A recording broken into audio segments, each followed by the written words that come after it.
So hi there, and welcome to another Commentary Tracks with Carl, with me, your host, Carl Smallwood from Fact Fiend, and today we're going to be talking about one of my favourite movies, and one that I've talked about on the main Fact Fiend channel a couple of times, The Matrix. But before we get into any of these specific details, I'm going to describe what I see on screen as I press play on my Blu-ray copy of The Matrix right now, so that you guys at home can sync up your version with me, so that you can get the full commentary track experience. And all I'm seeing now is the green tinted Warner Bros. Pictures logo.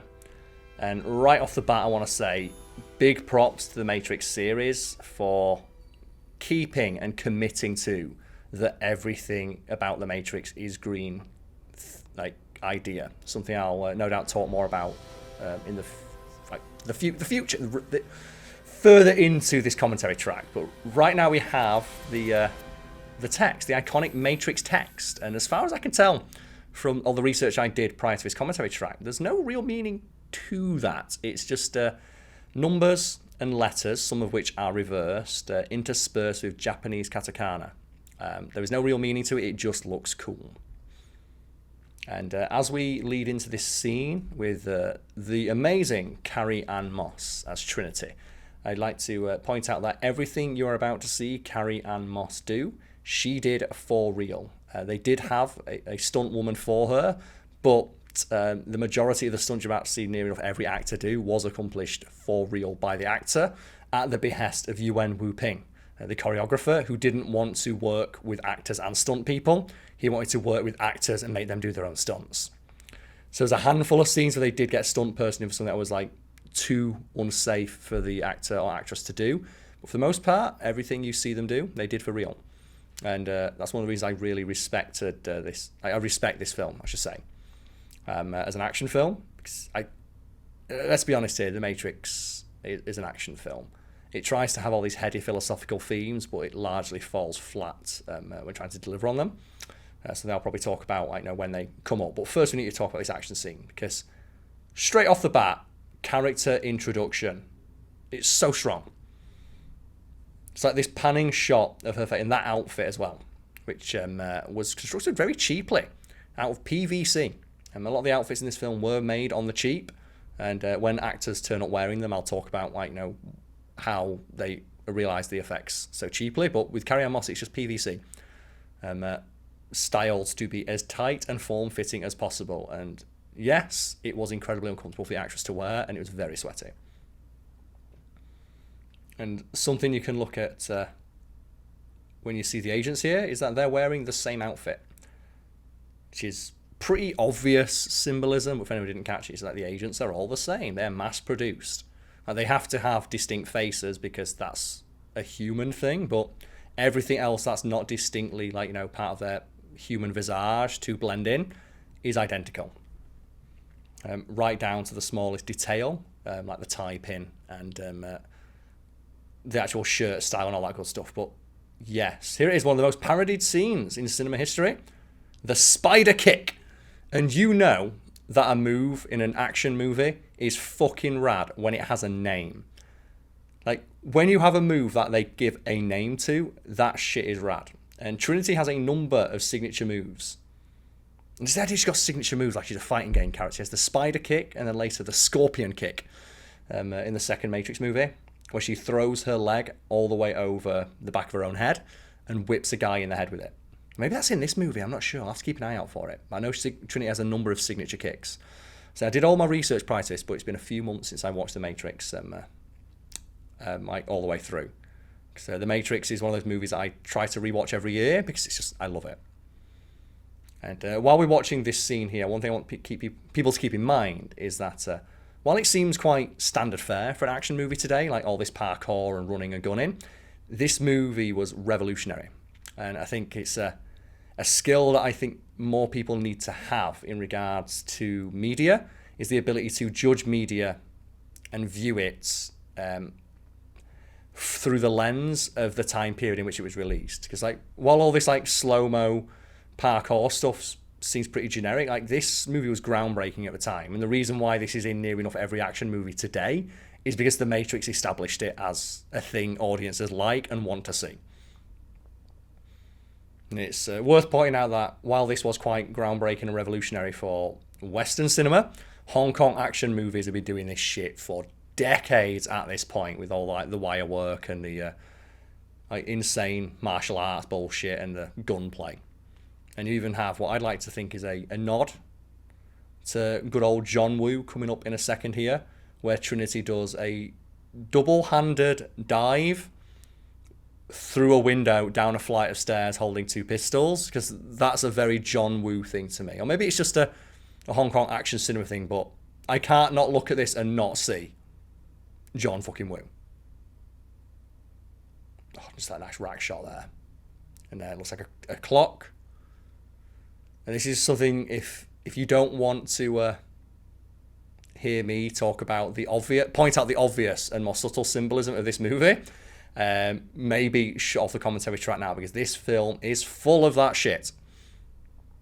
And something coming up here that maybe audience members watching at home can give me some feedback on is, as a kid, I always thought that when Trinity holds her hand to that glass there, she's trying to do the thing Neo does at the end of the film where he stops bullets with the truck.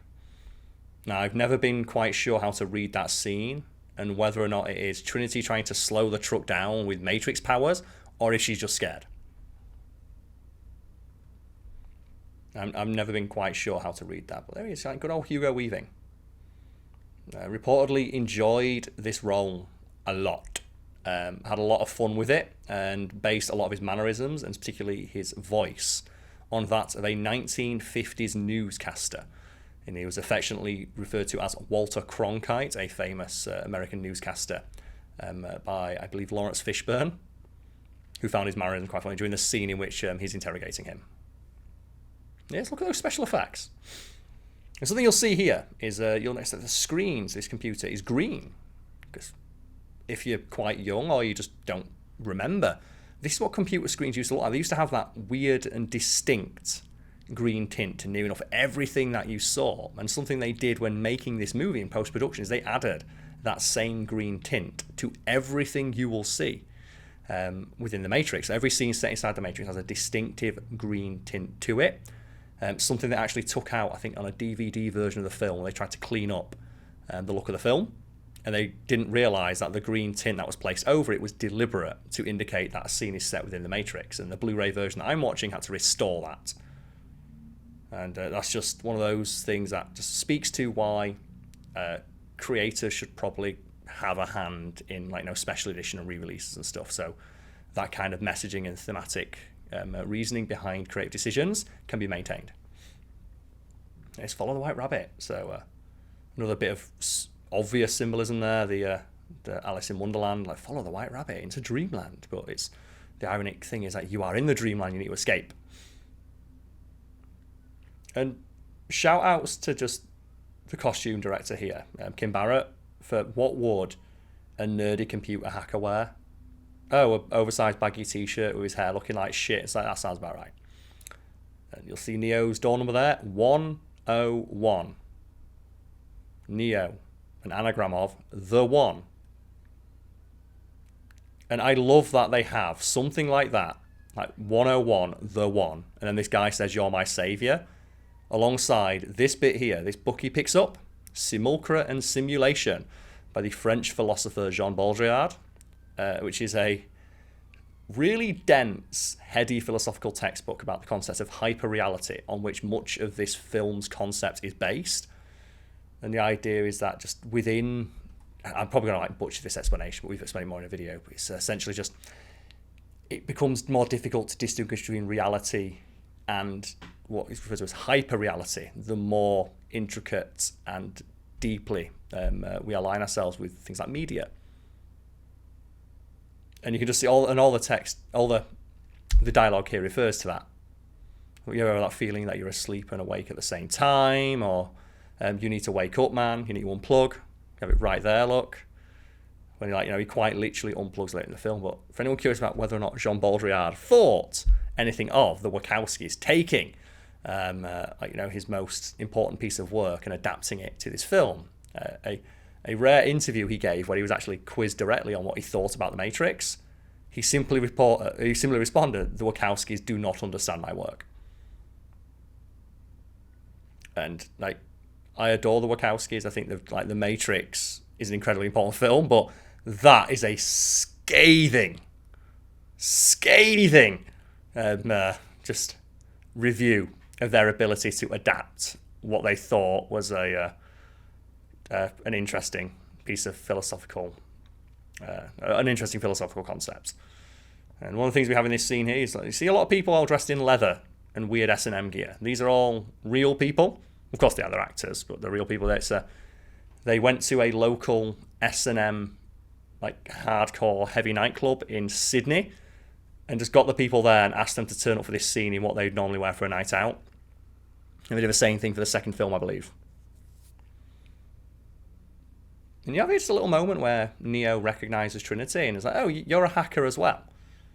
And a question a lot of people have about this film that's not really answered is, what was that disc that Neo gave to that guy? And the answer is, I think, buried in the script or maybe a deleted scene. It's a piece of code that deletes parking tickets. And that's what Neo does. He hacks into government databases and then just sells his code to people for stuff like that. And that's kind of hinted at there. It's like, oh, you hacked the IRS database. And it's kind of hilarious that this film is set in America, but it's filmed entirely on location in Sydney, which is quite a modern city, quite a new city. So when they were trying to film scenes like this one, set in a rundown, grungy, shabby, dive nightclub, they had to create that stuff from scratch and build sets from scratch and then fuck them up to make them look suitably disheveled. And it's presumably why, in near enough every scene in which you see close-ups of actors, they are very moist. Carrie Moss here is that greasy, slick back hair, which was in fashion back then, unfortunately. And it's kind of a shame that fashion is cyclical because this looks on its way back. And I contend that while The Matrix is a timeless movie in regards to its action and its themes, it is one of the poorest aging movies in regards to how it looks. Because every actor looks fucking awful in their main outfits. And even just in their regular outfits like this, look everyone's suit just doesn't fit quite right. And in regards to Keanu Reeves, Mr. Anderson here, that was deliberate. So while everyone was actually just wearing clothes that they'd wear in the early 2000s, late 90s, because this film is set in 1999, I believe. You'll notice that Keanu Reeves' suit is distinctly and specifically not pressed. It also doesn't quite fit him. It's slightly too large for Keanu Reeves' frame. And the meaning behind that, according to the costume designer, Kim Barrett, is to show that even in the real world, he doesn't quite fit. Because he doesn't fit into his clothes, and his clothes don't suit the world that he's in. But you can see, just from the top of his collar there, it's a bit ruffled, which means it's not pressed, it's not clean. He doesn't care about his work.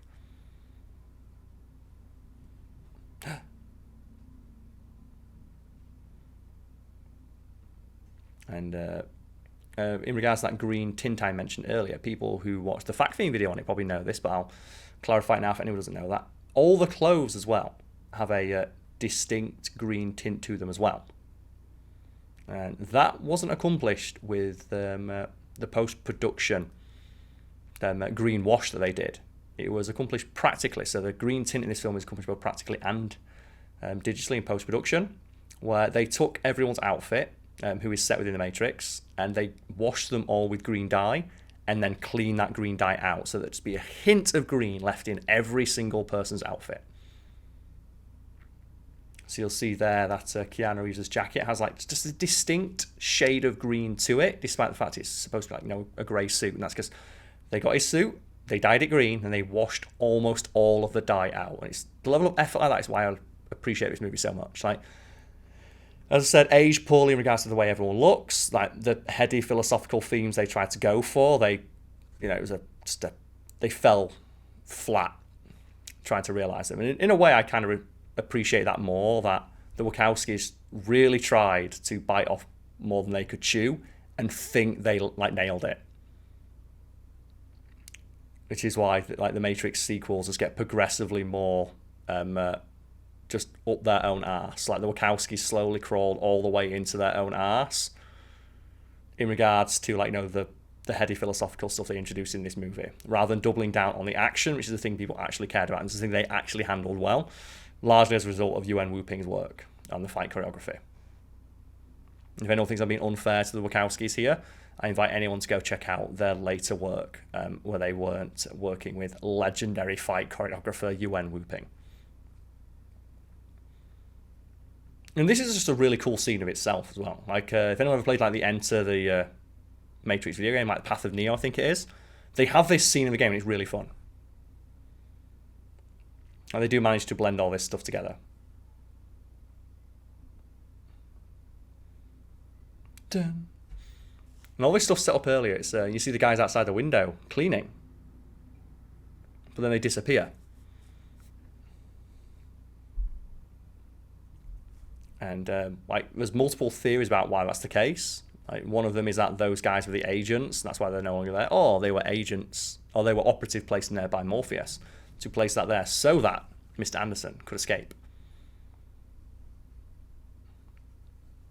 So what you gonna do, Neo? You gonna escape? And he's like, nah. Now, I do love the idea that Mr. Anderson just doesn't want to get fucking arrested by the FBI. He's like, he thinks the agents of the FBI is like, I'm not fucking going to FBI jail. I'm not going to federal prison. Fuck that.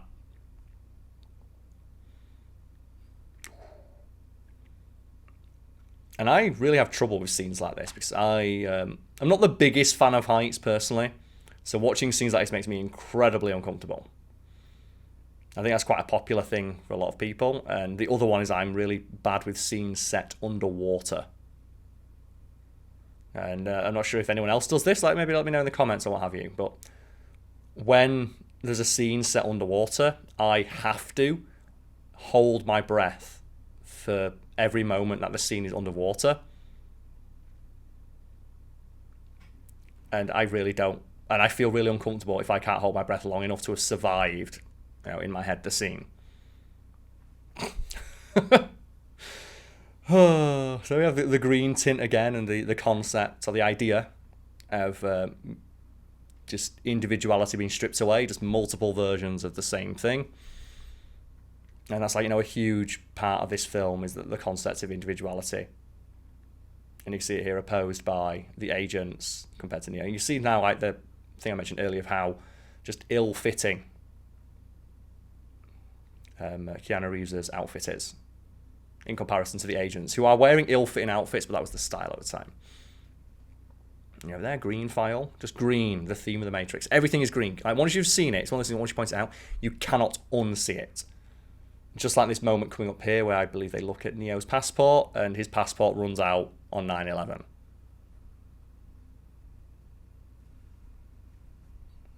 And there's a lot of, like, not subtle detail here, but, like, difficult to attain camera tricks. Like, you see the reflection in... I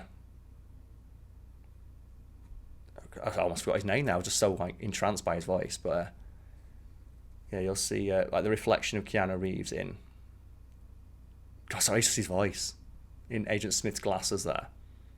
And that's something they use again later in the film. With Morpheus. And some of that was achieved practically, some of it was achieved with digital effects after the fact. And Neo's been a bad boy. And this scene here, like, very clearly mirrors the one with Morpheus later. They're talking about you have a choice. You can choose to continue along this path, or you can choose to go along this path.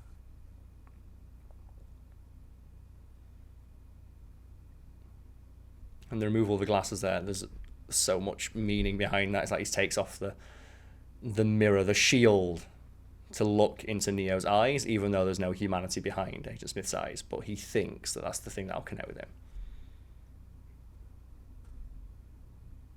And this is, like, I actually really like this scene as well, and it's something I wish they did explore a little bit more.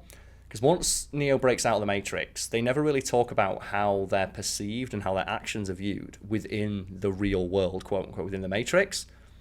And what not Thomas Anderson, fucking Agent Smith is saying here to Thomas Anderson is, as far as I was able to tell via my research, accurate. Morpheus, to the world at large, or at least as it existed in the Matrix, is a terrorist. He's one of the most wanted and dangerous men alive.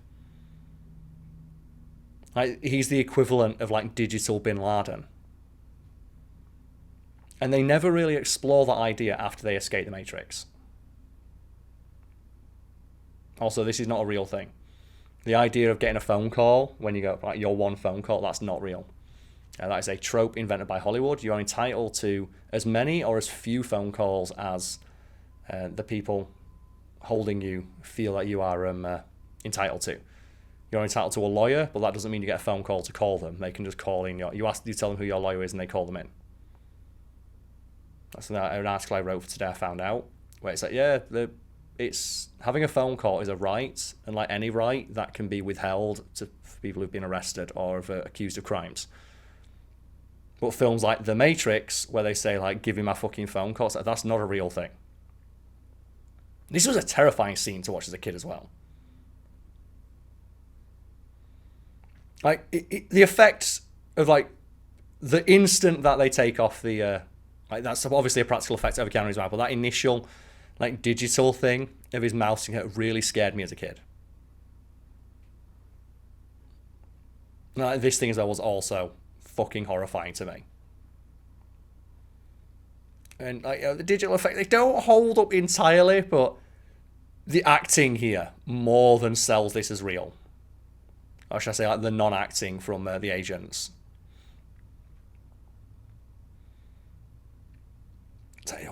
It's an incredibly uncomfortable thing to imagine.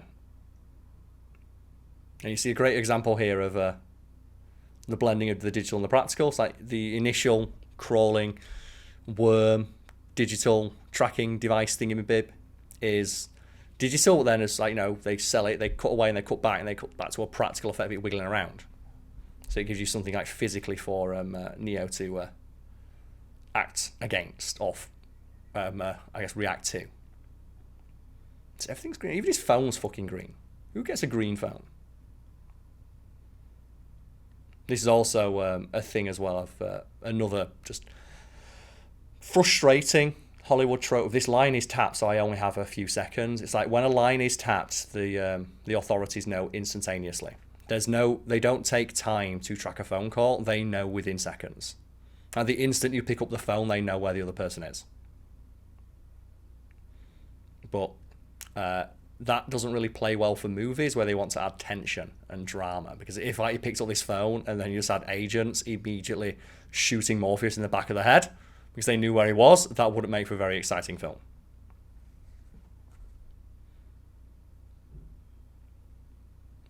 No, we just noticed that door opens the wrong way. That's kind of neat. I wish more cars did that.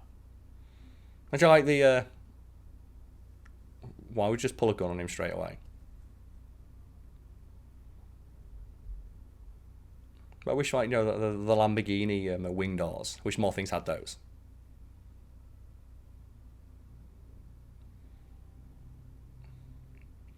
And there's something really interesting about... Oh, there we go. That was the thing I was looking out for. Copper top.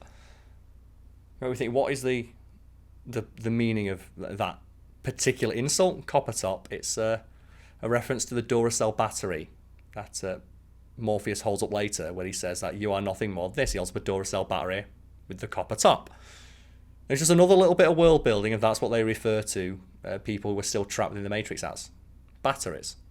Which has its own host of problems, which I'll get to during the actual scene, but the character here talking to Neo, holding the gun on him, is Switch. And this character had a really interesting characterization within the original script. And they were supposed to be played by a female actress outside of the Matrix, but a male actress within the Matrix. Oh, sorry, male actor within the Matrix. Hence their nickname, Switch. And that was one of several, and probably the most obvious allusions to the fact this movie is a trans metaphor, because both the Wachowskis are trans individuals. I'm really sorry, I'm poor at understanding the terminology, so I do say anything that's like the wrong thing. I am trying my best. I'm trying to be as careful and diplomatic as possible here, but this is a really interesting idea that this character was supposed to be played by two different people to indicate the fact that within the Matrix, you can be whatever you want. And they have like a minor allusion to that later where, you see Neo where he's all disheveled. Oh, God, that's awful. But like, they have a moment where like Neo goes back into the Matrix and he has all his hair back, and Morpheus calls it residual self-image. Like, this is how your mind pictures yourself, so this is how you appear within the Matrix.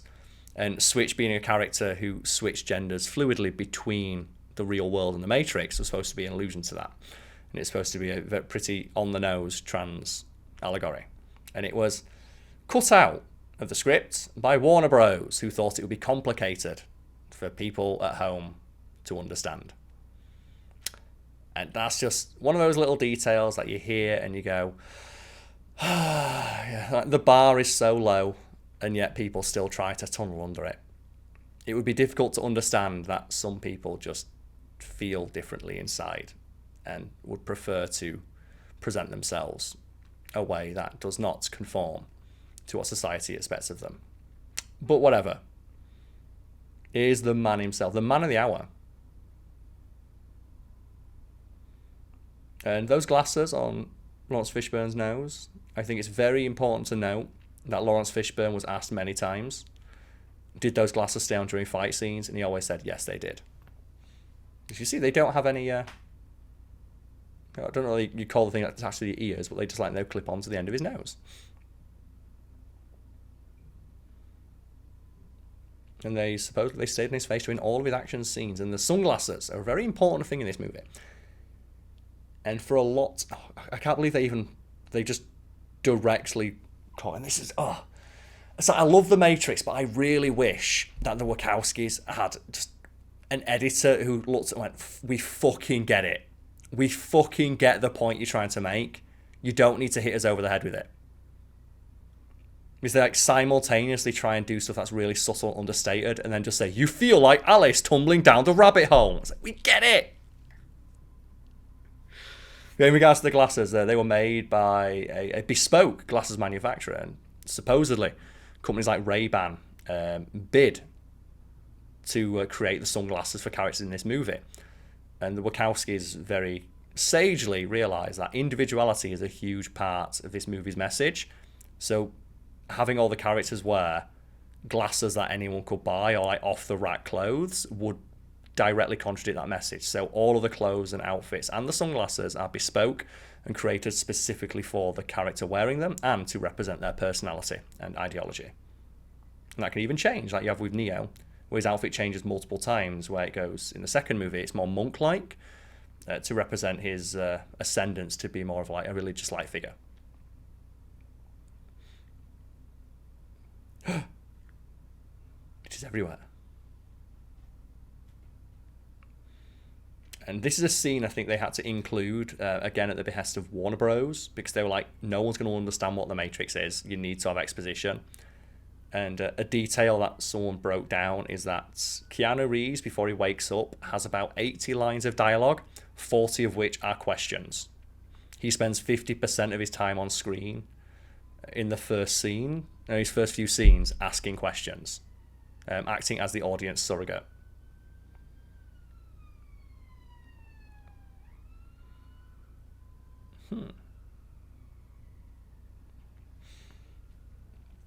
And one of the concepts about the Matrix I really like is that this is presented as a bad thing.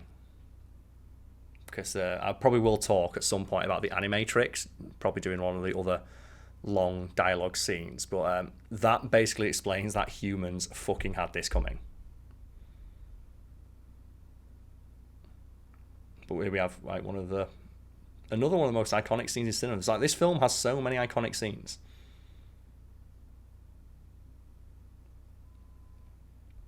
And I mentioned the Path of Neo game earlier, and you actually have this choice in the game. And if you actually choose the blue pill, you wake up. You wake up and the game ends. It's just like game over. You chose not to continue Neo's journey. And I think I'd be remiss if I didn't mention the fact that red pill has become a term used by those on the alt-right and the weird, like, men's rights manosphere.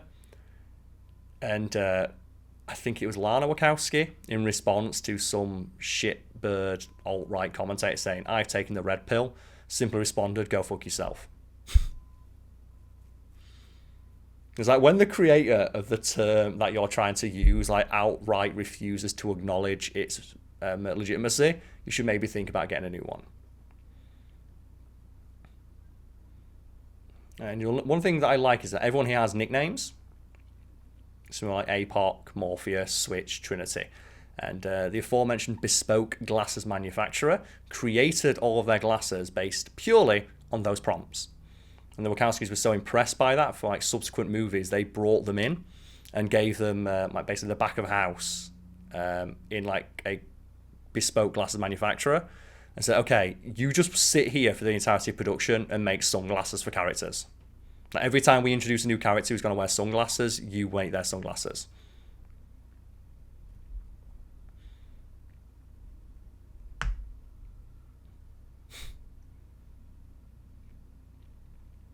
And I do wonder though if any of this stuff was deliberate, like referring like Dorothy and Kansas, so The Wizard of Oz, or Alice in Wonderland. Like, how much of that was deliberate of using the literal most childish example possible, like the most simple and just on the nose examples possible for audiences, and how much of it was the Wachowskis legitimately thinking it was a really good reference to make, and that they were super smart for doing so. All this stuff with like mirrors and stuff like that. The idea of like, reflections not reflecting the true form of what reality is, like a really overused trope in media.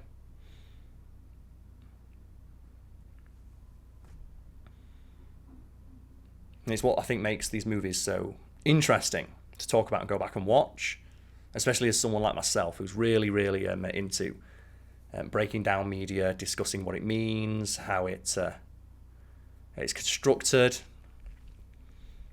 and just delving into what the creative process behind certain decisions was.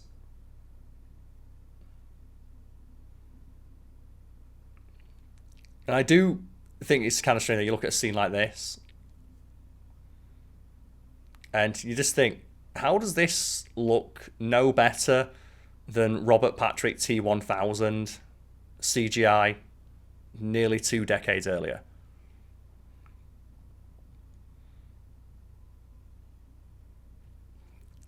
It's very strange, but hey ho. And this is, again, another super cool, really interesting concept they don't really ever do anything with. Like these pods here. Like these weird goo pods where humans are just stored as living batteries. And this is a scene that Keanu Reeves did commit to. I believe it's one of either the first or the last things they filmed. I forget which order they did it in, but Keanu Reeves deliberately lost about 15 pounds of fat and muscle and had his entire body shaved so that he would appear sufficiently emaciated for this scene.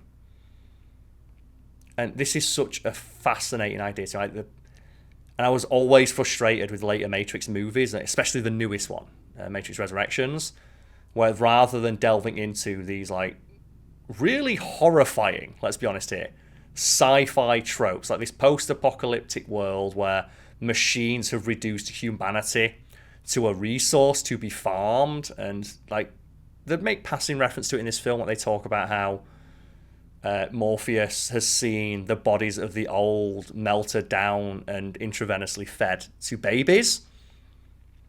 I think a concept that is this strong, this right to be explored, deserves more than a passing reference. And instead they double down on the philosophical aspect of it rather than the sci-fi aspect.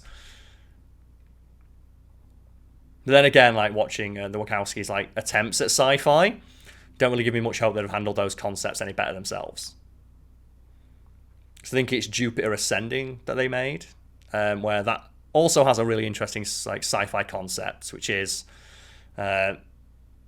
in the future or like in deep space, every resource is so abundant that there's no real desire for it. There's no fighting over it. The only resource that is finite, as far as the wealthy and the powerful are concerned, is time.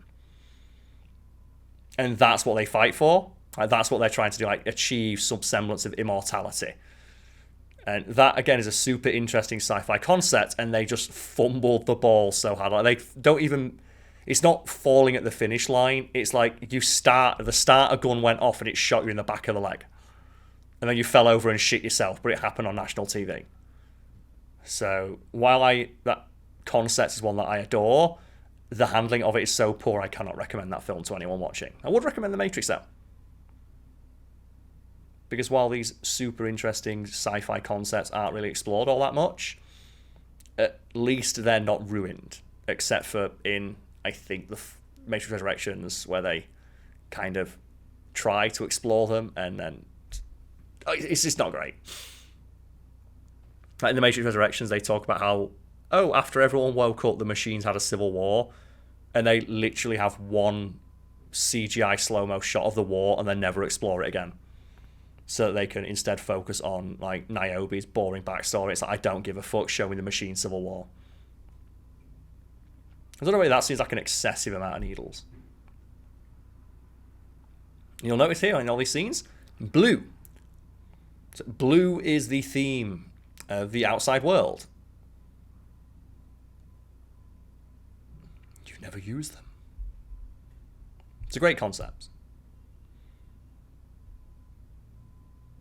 But you'll see that everything in the real world is blue, even down to like, minor set dressing details like those x-rays, the lights on his little muscle rebuilding needles, at the table, the world. And something else they did was just, I think the camera focal length is changed to be closer in the real world.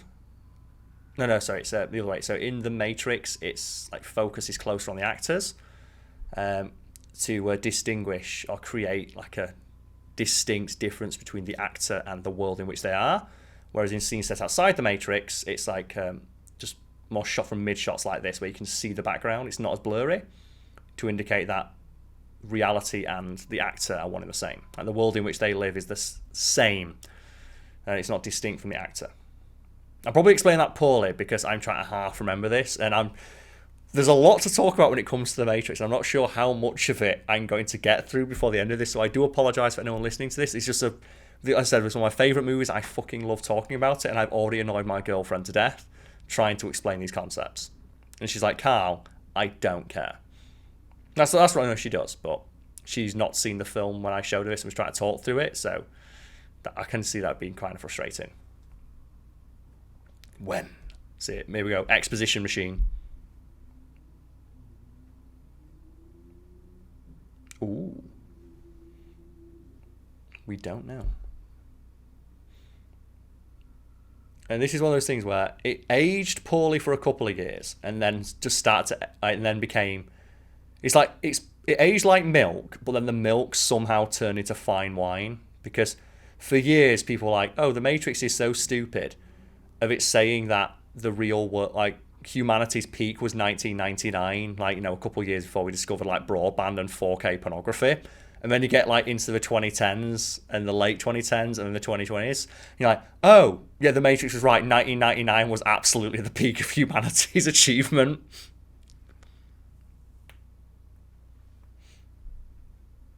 Trinity.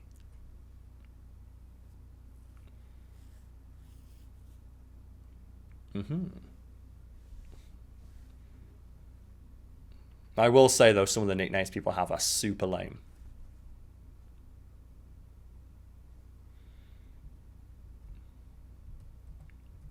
Matrix is.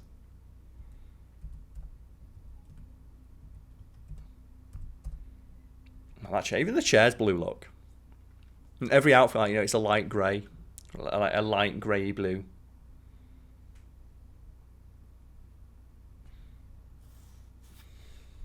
Put it, there we go. I love this line as well. Like, try to relax as we put a big fuck off needle into the back of your head.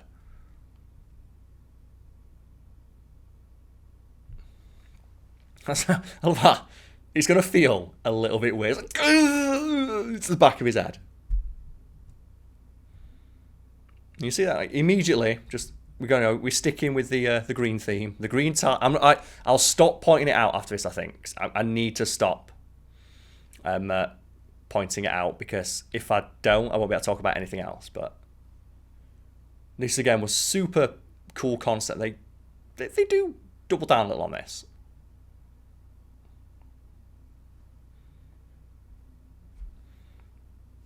And here's where the idea of Switch was going to come in.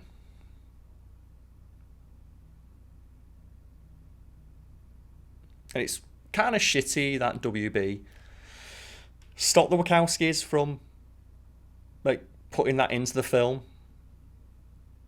because I thought that would be that's a really interesting idea. Because if this is the whole point of this speech right here is like, what is real? What is the concept of self? It doesn't exist.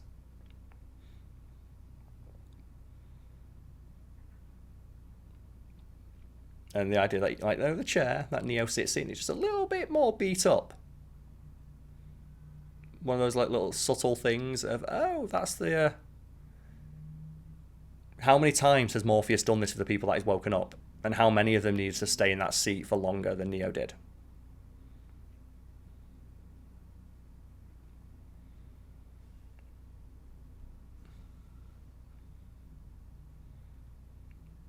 And here's what the entirety of the second, third, and fourth film should have been. This. It is a crime we never got to explore this world. Everything introduced in this world is fucking horrifying.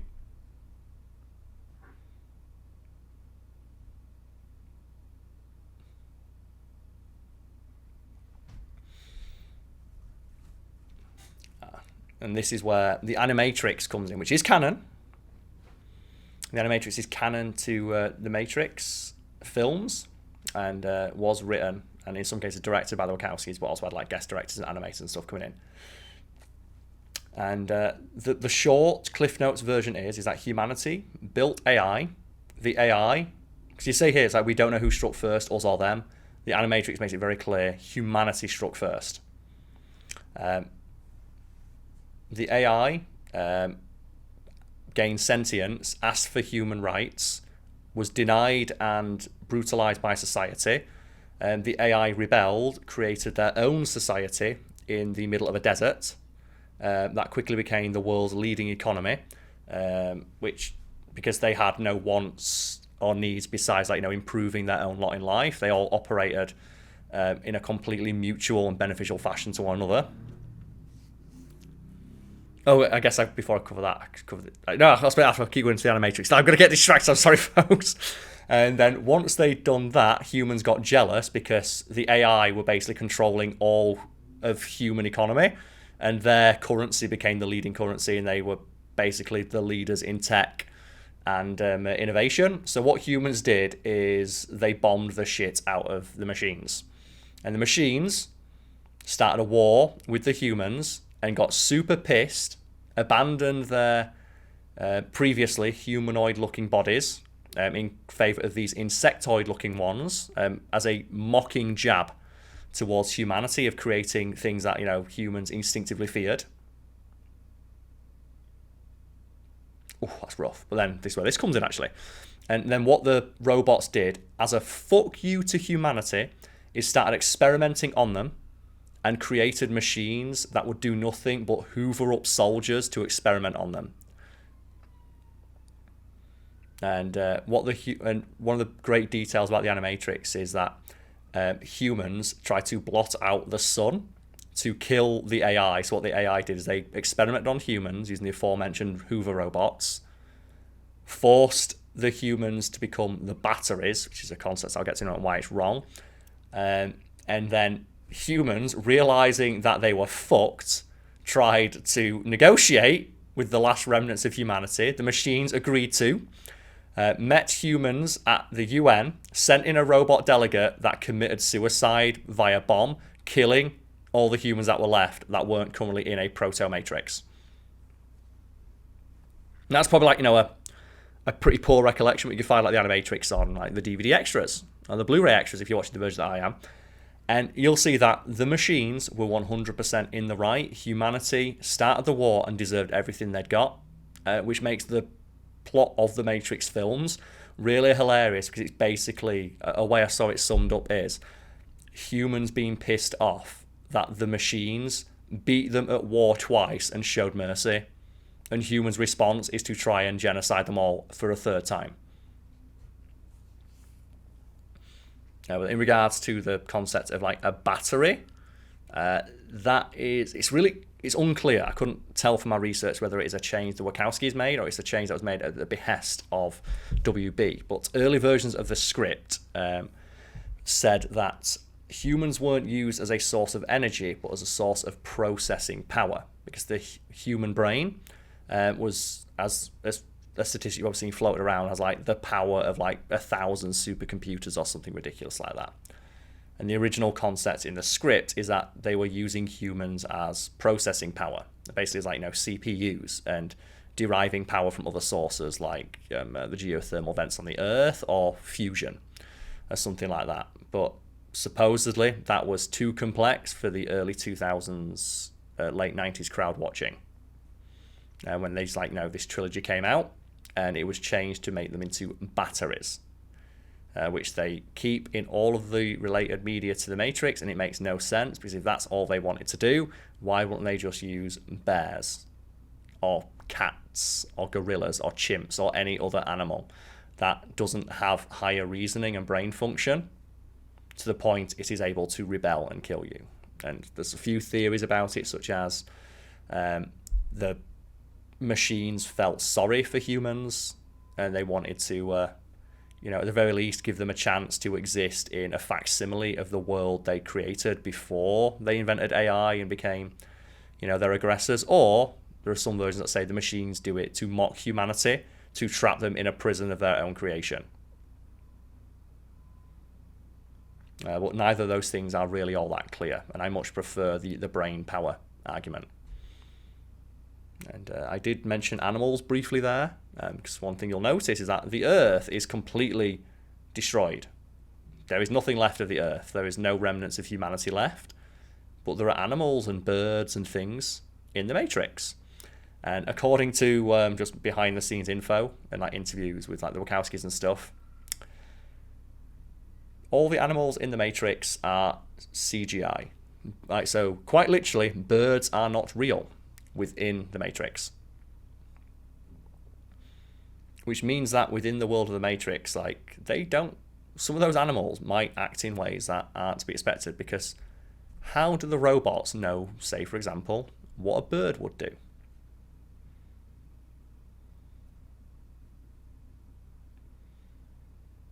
Well, I just thought that was quite interesting. Where are all the animals come from in the Matrix? Oh no, they're just computer simulations based on whatever information the machines happen to have about how animals act. But yeah, I really do like the idea of the machine war, and it is a crime that they didn't make a film exploring that concept.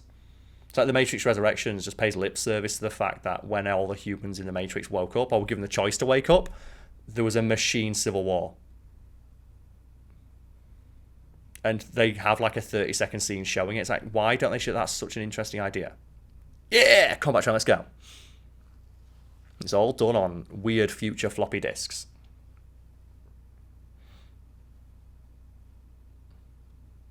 You're going to learn a lot of shit, There's a few references in here, this is one of those scenes that you can break down, that you can start and stop to see what it is that he actually learns.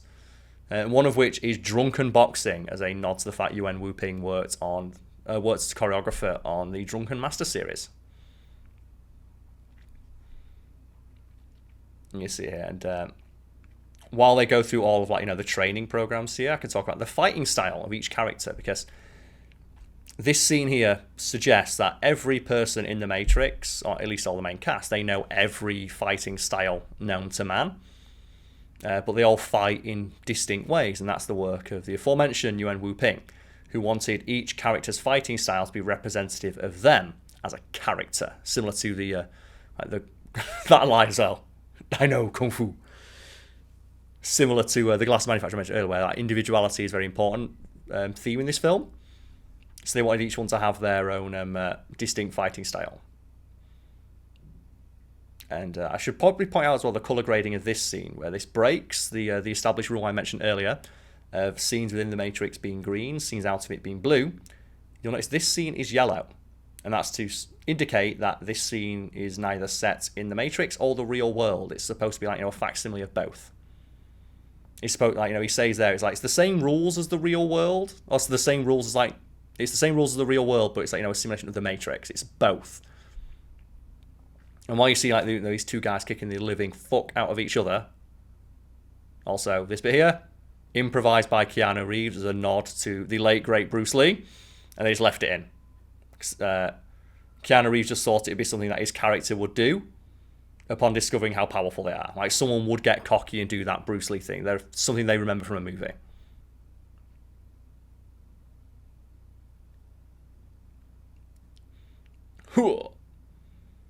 While they're fighting, you'll see Keanu Reeves is throwing a lot of kicks.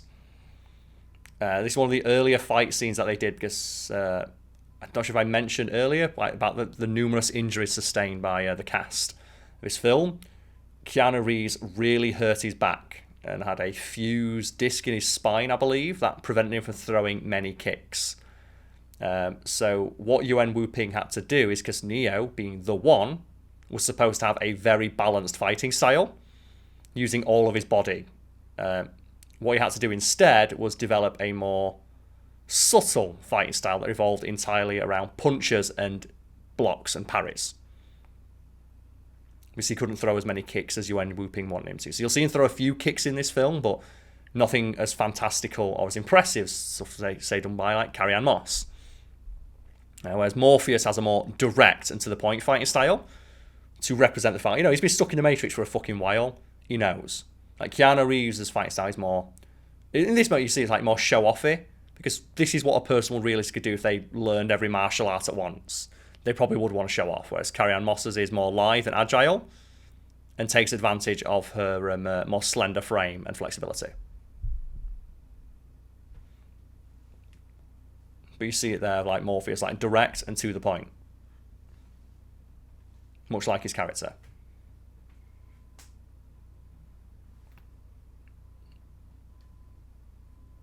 And I think this is just a great line here as well. This single line just sums up everything. That's such a point, isn't it? Do you think you're breathing air right now? It's no. That single line.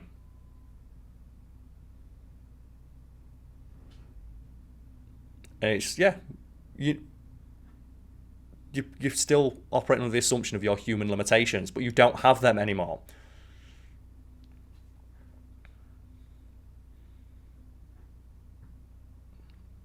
And this way you see the Keanu Reeves fighting style coming in. I also love this line as well. Stop trying to hit me and hit me. It's such a badass line.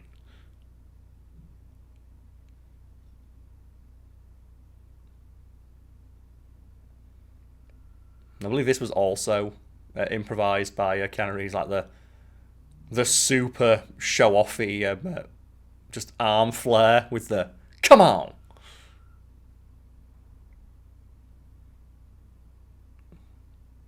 And these scenes are great, Morpheus shitting himself.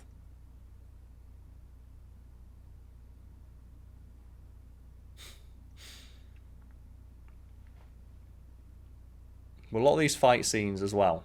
The actors worked for a exceedingly long time to work with these. I believe it was 6 months before production even started. Every actor had to go through boot camp, which is an issue because near enough every principal actor, or every member of the principal cast, I should say, was injured in some way. Keanu Reeves injured his spine. I believe Lawrence Fishburne hurt his leg or his back. What's his name now? What's Megatron's name now? Fucking hell. God, how do I not know his name? Agent Smith. Hugo Weaving had surgery on his leg. Carrie Ann Moss broke her ankle. So they were all injured. Not all of those on the film. They just were injured outside of the film. And all of them powered through. Keanu Reeves, for example, there's great behind the scenes footage of him literally wearing a neck brace, doing stunt work and combat choreography. Say they were like Carrie Moss, where she didn't tell anyone she'd injured her leg and had a broken ankle for a couple of weeks during production. She just put a cast on, covered it up, and then powered through.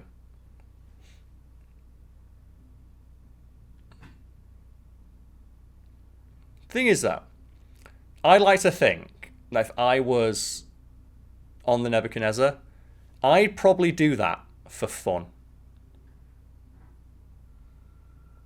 Like, don't you guys at home think you'd do that? Like, don't you think doesn't that look fun? That you can fall off like a 40-story building and survive? I feel it'd be a very handy way to improve, your ability to not be scared of things within the Matrix. And I did do a bit of research. Oh, this is also an important line. Now, we have to bullshit an explanation of why you can die in the Matrix and die in real life.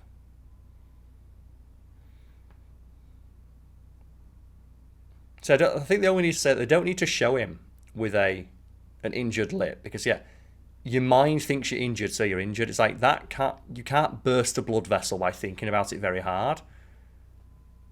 I don't think, that feels like something that WB made them put in, or a producer said, you need to have him be injured. All they really need to do is have, like, Keanu Reeves wake up like, why do I feel like I'm bruised? And they say, you just think that you are. But the mind, if you die in the Matrix, you'll die in real life. But I did do a bit of research in regards to the camera work thing I mentioned earlier, and I just have an article of mine here, because I'm using myself for my research, but films set outside the Matrix were filmed using a longer lens to draw a sharper distinction between the actors in them and the background, and do the opposite for scenes set within the Matrix. So I got it exactly the wrong way around when I mentioned it earlier. It's to draw a sharp distinction between the actors and the real world, to show that they're distinct from the world that they're in, whereas when they're in the Matrix, they're more blended in. And this scene, if you keep an eye on the background, there is a bunch of doubles. They hired as many sets of twins as they could for this scene. You'll see a policeman coming up who is a double for the taller man, wearing sunglasses when they were initially stood on the street ready to cross over. And there are numerous explanations for that, all of which could be true if you choose to believe them, none of which could be true. But one is that it was done simply to save time. Like, it was done to save time because, they're just creating a facsimile of the real world. They don't have time to create like 500 individual people. Or you can think that it's representative of Cypher's inherent laziness. That rather than make 500 distinct people, he just copy-pasted the same person over and over again. And this is actually a fun scene to, just stop the filming and try and spot them. You'll see multiple copies of the same person there, just like twins in real life, to show that.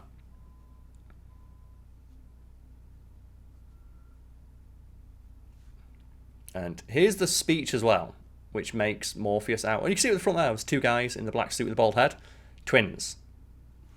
But there's plenty more of them in the scene if you choose to look out for them. But this speech here is what makes Morpheus one of the scariest fucking people in the world.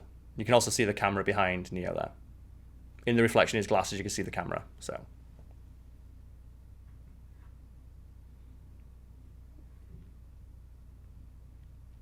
it's like, maybe don't leave that in, but whatever.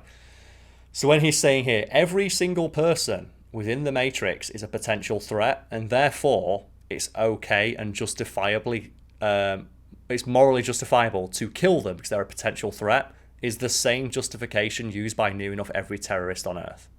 And you can probably see why Morpheus is described one of the most dangerous men on the planet when this is the speech he gives his new recruits. That when the speech he gives his new recruits basically says, every single person that you encounter in the real world could be a threat, therefore killing them is okay. And then you have that later in the movie where Neo and Trinity break into a building and shoot every single person there. And you could say, they were just like, no, they're trapped. Like, the argument could be made they're freeing them from their prison of the Matrix, but They don't know they're in prison. And they all have, like, virtual families. But, as Morpheus himself says, the prison that we are in is completely and almost impossible to discern from reality, like, from the real world. You can't tell. It's a prison, but you can't taste it, you can't feel it, you can't see it. It's everywhere. It's all around you. So, while you could argue, okay, killing them doesn't really do anything, but all the people within the Matrix don't know any better. So you're still murdering someone. And they never address that. And it's something that I feel they should have addressed that at some point in one of the 4 movies they made. That Neo and Morpheus and the rest of his crew are some of the worst mass murderers in human history. They murder scores of people.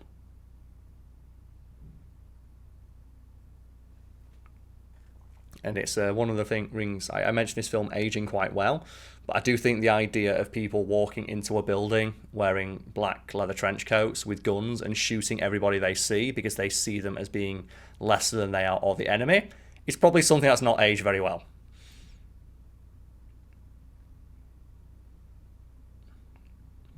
Also, yeah, the symbolism there of what's left of humans, we crawl around in the fucking sewers. Give us Sentinels, these things are cool.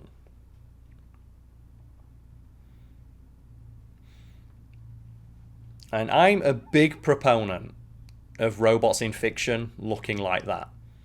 Because I really don't like when robots in fiction look like humans, because the human form is inefficient for near enough everything except directly interfacing with the human world. Like the Sentinels, they don't need to have human form because, like, all those different, like, tentacle squiddy things, that's what you need. It's why I never understood why Terminators in the Terminator universe go from being a gun with wings to Robot Man. It's like, gun with wings is way scarier. Yeah, there's everyone's screensaver of his movie came out.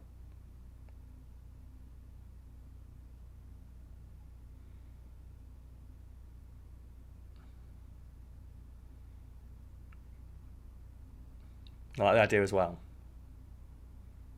Yeah, so the hint there is like, what's this you're looking at here? The Matrix. And he says, blonde, brunette, redhead.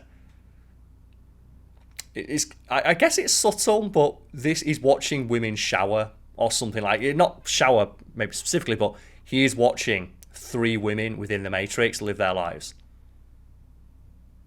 That's what he says, like, blonde, brunette, redhead. He's just like spying on women in the Matrix. Kind of a hint that this character's not right in the head. Or not right in the head, I should say. Like, maybe not all on the up and up. Where he's like creepily leering on women within the Matrix without their knowledge. And again, it's one of those things, it's like, maybe they should have explored the idea that these characters aren't heroes. Or at the very least, they're morally grey.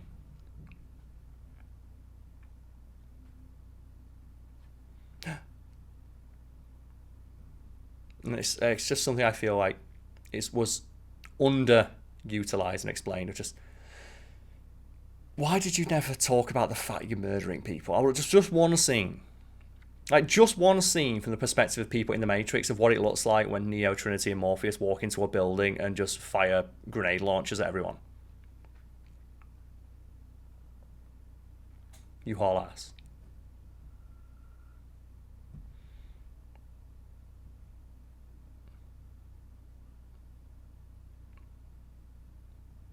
I know, like, Cypher's like a Weasley piece of shit, but he's probably the most understandable character in this movie. Of, you got woken up, the real world sucks ass, I want to go back in. Like, I want to go back in the goo. So we have like there's a nice, again, another subtle bit of world building here. If you go back and look at when he's cutting that steak, he's cutting the steak with a butter knife. It's one of those things of like, they didn't need to do that, but like, because he's talking here about the Matrix is telling me that this steak is like soft and delicious and buttery smooth. And the steak is like so much more soft than it would ever be in real life. Like he's able to cut it with a butter knife. It's just one of those things like they didn't need to put that in. And I fully respect Cypher's decision to do this. They're like, no, fuck you. Give me the goo. Give me the fucking goo. I want to go back in. I don't want to remember any of this shit.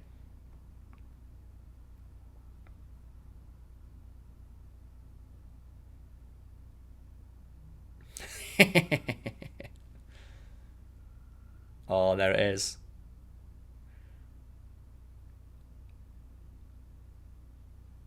Because that's the thing, maybe Cypher doesn't know, but it's like, I want to go back in and be someone important. Okay, you're going to be Mr. Reagan, so he's going to go back in and be dead. It's just one of those little, like, it's a throwaway line when you think about it when he says it, Mr. Reagan.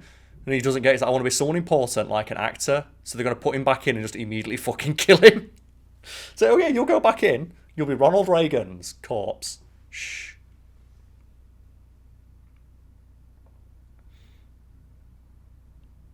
And this is another scene that I really like where he talks about how does the Matrix know what things taste like?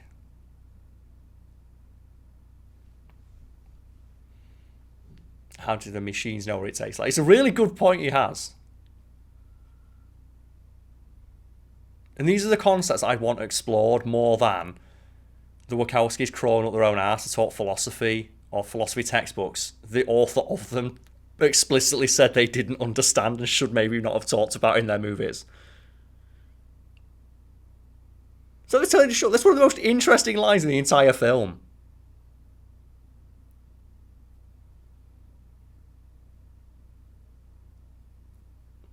Body needs flavour.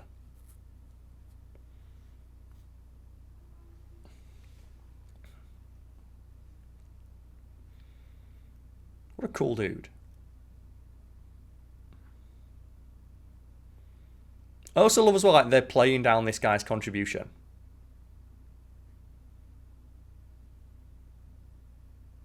And they're there of like... it's like... I invent, like... Do you want to go into the Matrix and fuck a supermodel? It's like, what a weird thing. Oh, it's like... Look at the world we live in. Maybe if you like were more open to the idea of going in and fucking digital supermodels, one of our own wouldn't have immediately betrayed us the moment they had a chance to go back in.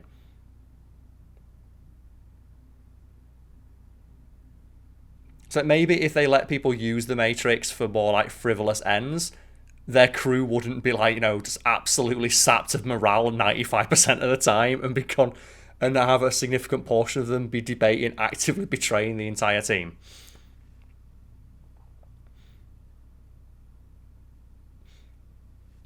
And it's so baffling that they're going like, hey, do you want to go into the Matrix and do some fun, cool stuff? It's like, no, all we can do is suffer and complain. Here it is. The Squad. And I will say, if you want to go, if you want to see some top tier cringe, well, I'm talking like immaculate god tier cringe, go look at some footage of the premiere of the second Matrix movie where people turned up in costume.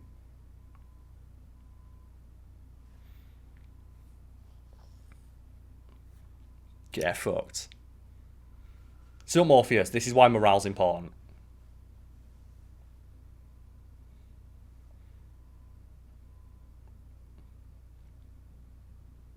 None of them know. Because I've rewatched this film many times over the years, and every time I watch it, I find myself just agreeing more and more with Cypher of like, give me the fucking goo.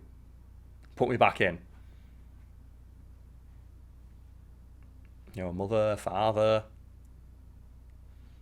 But they did happen. The whole point of the film is that, you know, you decide what's real. And that's one thing I like about the Matrix Resurrections. Like they only pay lip service to it. They say some people wanted to stay in the Matrix. So they got the choice of like, do you want to leave and have sweaty cave rays for the rest of your life and live off of like a featureless, bland paste called root marm? Or do you want to stay in this world? And I think they even they hint at the fact that the Matrix tries to sweeten the deal. And they talk about the fact, like, yeah, the Matrix tried to sweeten the deal for people who stayed in the Matrix because they needed them by, like, you know, removing, like, stuff like resource of, giving them more resources and stuff like that. It's like, who wouldn't want to stay in the Matrix in that world if, like, you got a choice? Like, it's completely indistinguishable from the real world anyway. But you get superpowers. Just ignore the fact that the actress changes between scenes. It's like, and I will give the Wachowskis props for trying to explain that. No, it's not that the actress died and we replaced her. It's that her programming changed as she chose to present herself as another person.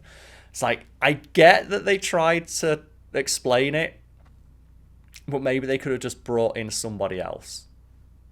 Like, they should have just not explained it.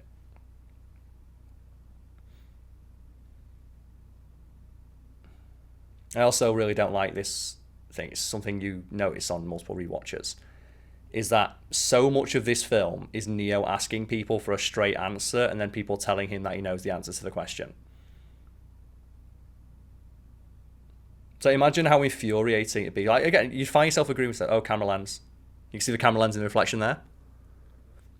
They tried to hide it by putting it, I think, Neo's coat over it, something like that. But you still see it, just a second.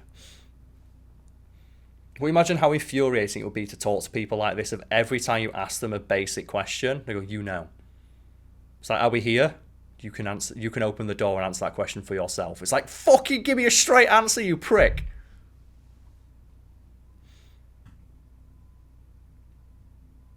Like, it would be infuriating. Oh, yeah. And the film on the TV back there is Night of the Lepus.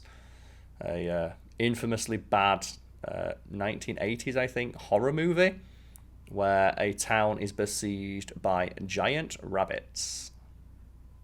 I think we're all going to be honest here, we all tried to do this when we were kids. When I watched this movie as, like, you know, an 11, 12-year-old, I tried to bend a spoon with my mind. And then realised I couldn't and got very upset. And it says a lot of this little kid is able to talk more clearly than Morpheus, who's been doing this for years. Because that's the thing, like this, he asks, what truth? And the kid tells him. The only person who actually gives him a straight fucking answer is this, like, 8-year-old.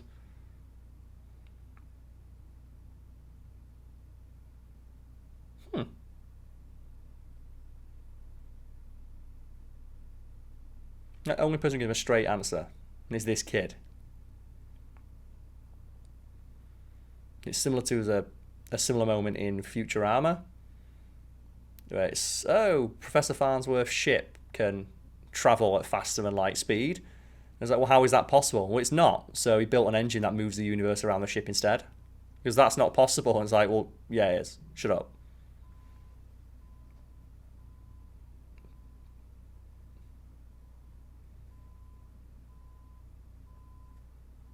What would an oracle look like?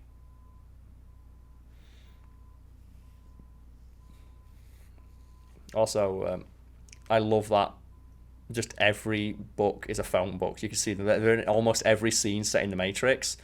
Every character just has endless phone books because they're communicating with people takes the phone books.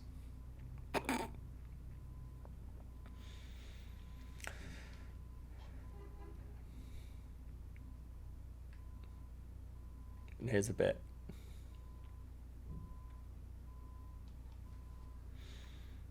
See, give me a straight answer.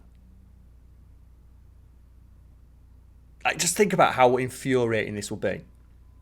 Just for a moment, think, every time you ask someone a question, they respond with a question of their own. It's like, tell me what I'm asking you. Who? Come on, just tell him. So that's the thing. Like, I'm a big proponent of watching films multiple times, whether it's good or bad, just to, like, you know, see what you notice on a second watching when you're not distracted by something like with The Matrix or the action, or, like, you know, the heady philosophical themes that, like, kind of overpower the rest of the narrative, like little things like that that you only notice after a couple of watches. Or the fact, like, yeah, no one ever gives Neo a straight answer, and he spends 90% of his time on screen asking questions. Go on, tell her. Tell us the secret.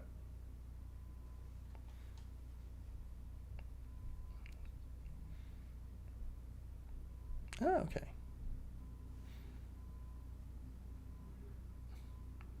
That's a nice, handy way of not having to explain why Neo is the one. And we do get some kind of explanation about it later. It's, oh no, there's been many ones, and we keep resetting the entire, the entirety of the Matrix and all that good stuff.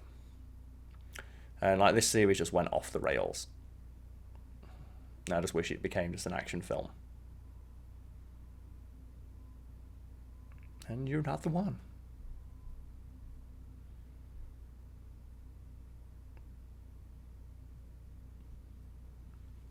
That's the thing, look, it's so...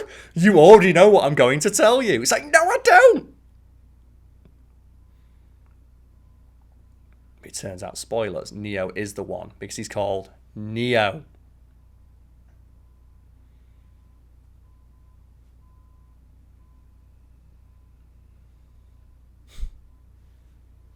And there's the hint.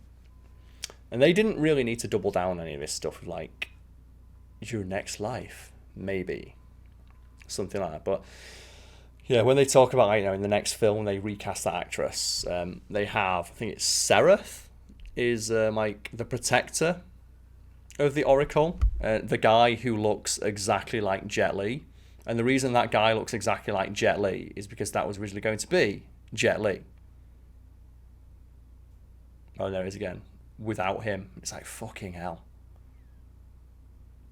Is it that hard to write dialogue where you actually just tell people what's going on? Anyway, yeah, the Jet Li was going to be in that film. He was in talks to play Seraph right up until it was either the Wachowskis or a producer higher up working alongside them expressed to Jet Li how excited they were. It's like, why are you excited? Well, what we're going to do is we can film you doing all your martial arts. It's like, and why is that fun? Well, what we can do is once we've filmed you doing all your martial arts, we can create a library of your fighting style, and then we won't have to pay you to do it ever again. And Jet Li was like, why is that a good thing? Also, why would you tell me? And he dropped out of the film. And they wanted to like digitally steal his entire fighting style. And it's like, why would I ever sign off on them basically ripping off something I spent my entire life doing? But I just found it hilarious that they tried to explain it to him as a good thing of like, oh, do you know what's great about this movie? What's that? It's like, oh, that we're going to steal all your fighting style and then make you basically obsolete as an actor and replace you with just a digital clone who'll work for free forever. So that's a Black Mirror episode right there. I think, no, it literally is a Black Mirror episode with the Ashley 2 one, where they just put Hannah Montana into a coma and just digitally download her brain and force her digital consciousness to scream in agony as they extract bubblegum pop songs from it. Now, I'm going to be honest, Morpheus. I think that our team would be a lot stronger and our morale would be a lot higher if we all just told each other the fuck was going on. Now, let's be honest here. Like, how much of this film, or how many plot points in this film, could have been avoided if all of these these characters talk to each other? But one of the things you'll notice there is, I mentioned that the characters switch. While they couldn't commit to the idea of being played by a man and a woman inside and outside the Matrix, they did dress them very androgynously within the Matrix. And you can see there, they've just fully got nip on. They're just wearing an outfit where it's like it's all hanging out, and that's something I only noticed like on a previous rewatch when I got the Blu-ray. That was something that wasn't really that clear. And so I got the Blu-ray. Oh no, that's wearing like a fine mesh top where you can clearly see their nipples through it. Also, this is the film that made me terrified of deja vu.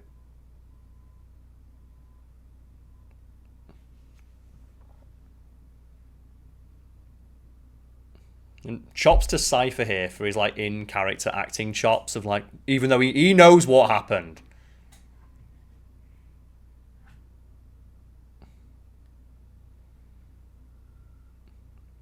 What the fuck is going on? And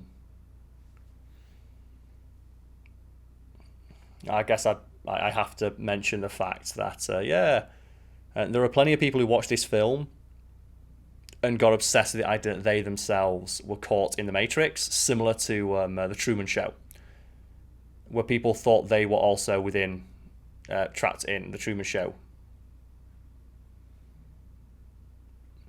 Poor guy. Well, I do respect this character for, like, this is his response. What? An entrance and exit at the same time. The character's on screen for about 5 seconds. How does he go down? Firing 2 of the biggest fucking shotguns in 2 different directions at once.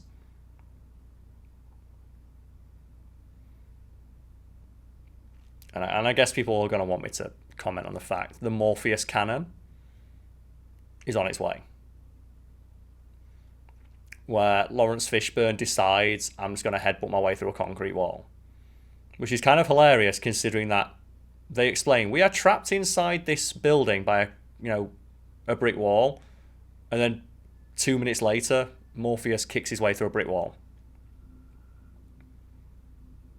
So we had a shot earlier where Morpheus did the knee drop onto a solid wooden floor and did a pretty decent bit of damage to it. Are they saying that all 5 of the people here, with all of their superhuman strength, couldn't punch the wall at the same time and break through it?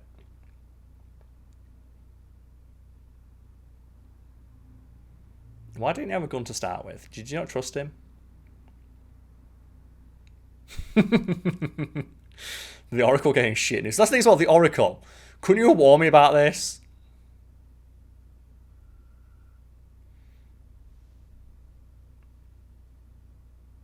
Oh man, let's be honest, this is a dingy ass looking bathroom. I've been to bathrooms that look like this before, and this is where one of the things I mentioned earlier, they had to make scenes like this from scratch. Because they couldn't find locations in Sydney in Australia that looked dingy enough to realistically portray the environments they wanted. That's the thing, you saw they all just kicked their way through, I get a wooden wall, but how much more tensile strength does a brick wall have over a wooden wall when there's 8 of them? I feel like, I'm getting hung up on this point a lot, but it's just one wall and they've all got superpowers and shotguns.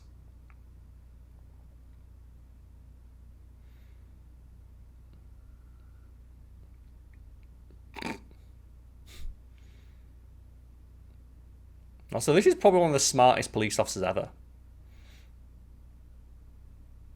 He just knows instantly that they're in the walls. How would you ever know to expect that?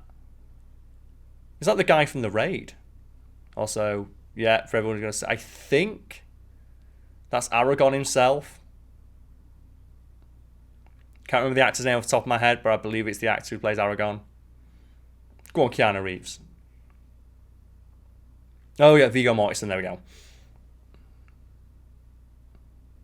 Just trying to remember, I had to Google that very quickly.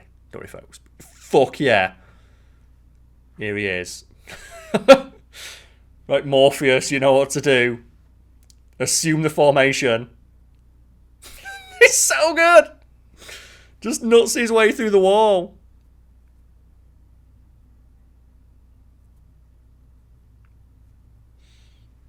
Also, why does the agent just let him say that? There's numerous points in this film where agents who are repeatedly shown to be and explained explicitly by characters within the scene to be stronger and faster than any human can possibly be. And there are numerous scenes in the movie where they just stand still and let people monologue at them.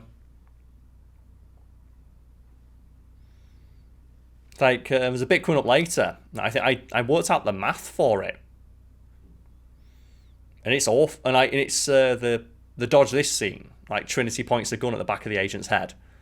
And the time it would take her to say dodge this, the agent in the previous scene had dodged 400 bullets.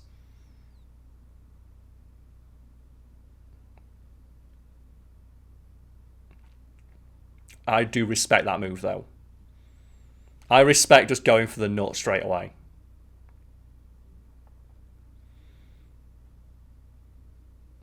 Also, probably one of the coolest stand-up animations I've ever fucking seen.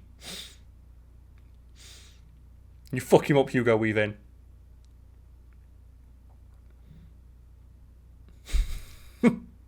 Oh, it's such a good fight scene.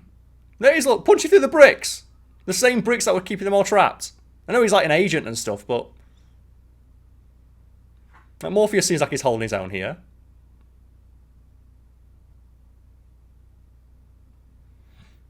And, like, you are lying as well if as a kid you didn't do this. If you didn't try and do all these cool moves against your brothers.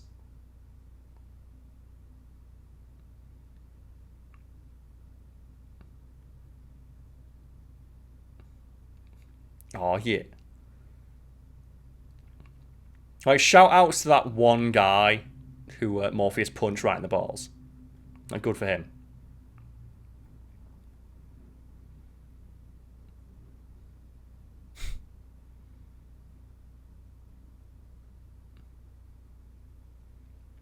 And that's a little hint there. Somebody up there still likes me. Say, yeah, that's the Matrix helping him. So it says, like, someone up there still likes me. So it's almost like the entirety of this world is now conspiring to help me.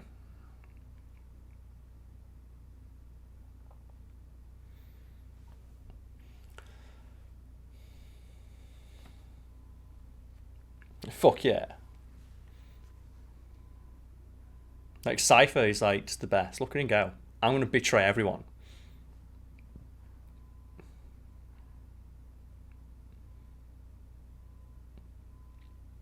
I have big respect for his move as well, just, like, hitting everyone with a lead pipe.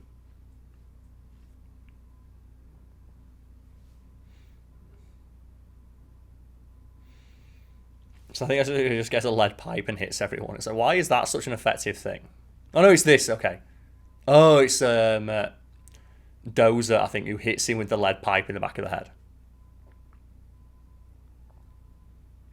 Oh. Now, whatever the fuck that thing is terrifying.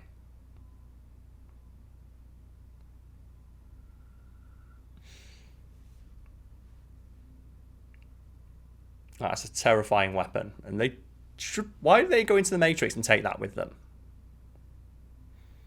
Now, imagine if they did.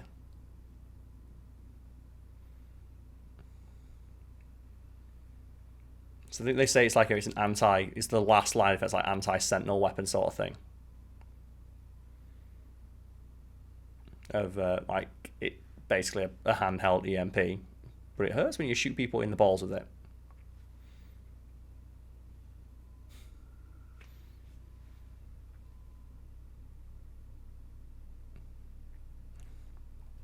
I do wonder as well, like, how actors feel filming scenes like this, where it's getting uncomfortably close to one another, while one of them's got to pretend not to be able to be aware of it. And in regards to Carrie Moss, like, spoilers, I recorded this twice. Once I made a mistake halfway through in regards to the timing, so I'm not sure how much stuff I've already talked about, but Carrie Moss would say during the premiere of this that that's the first time I've ever seen myself on the big screen. And that's a shame. She's a great actress. Like, a fantastic, like, you know, physical actress in regards to like the martial arts that she did. And I found it strange that she didn't end up being cast in more stuff like Keanu Reeves was. Like, why she never saw, like, resurgence in her career, similar to, like, Keanu Reeves with the John Wick films. Like when they cast Halle Berry in, like, John Wick 3, I was fully expecting that to be Carrie Moss. You know, it was like the nod because it's if people don't know, like, Chad Stahelski, I think is the director of maybe I think he's the director and writer, or co-writer and director of the John Wick series. Is Keanu Reeves' stunt double for this movie, and he has a cameo in Matrix Resurrections as Trinity's husband, Chad. And Cypher does have a point here. Look.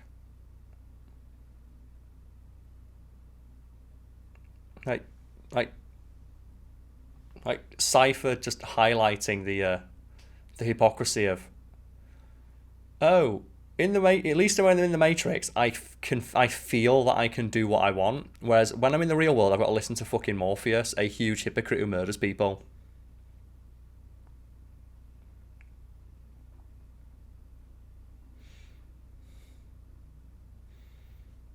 And I will say as well, this is probably one of the best lines in the entire film. It's delivered by an actress who was in it for like 5 minutes. And the amount of emotion in this single line coming up is incredible.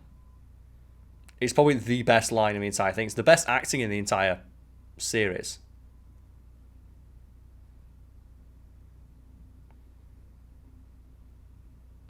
And she's barely in it. But yeah, I was really surprised that Carrie Ann Moss didn't get more, like, at the very least, just crappy action movies out of this. Like Keanu Reeves did.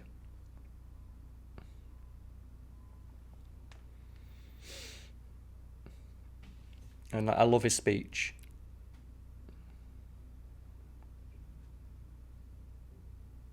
Yes, your own hubris.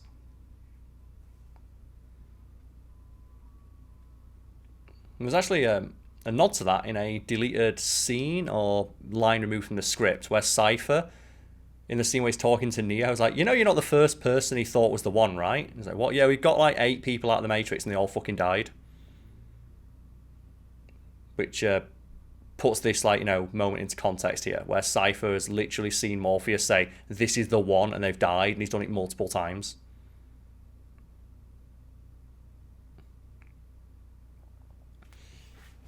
Like, you don't need to give this line. Like, also, how does he not kill everyone with that? Like, as far as I'm aware, like, electricity is not that indiscriminate.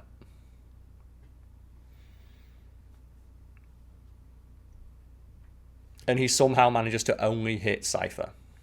But hey ho. I've not checked like the casting for John Wick 4, but if they don't somehow get Carrie Ann Moss into it, because they got Lawrence Fishburne in. Why the fuck is Carrie Ann Moss not in there doing cool shit, like doing all gun fu again? I'm sure she'd love it.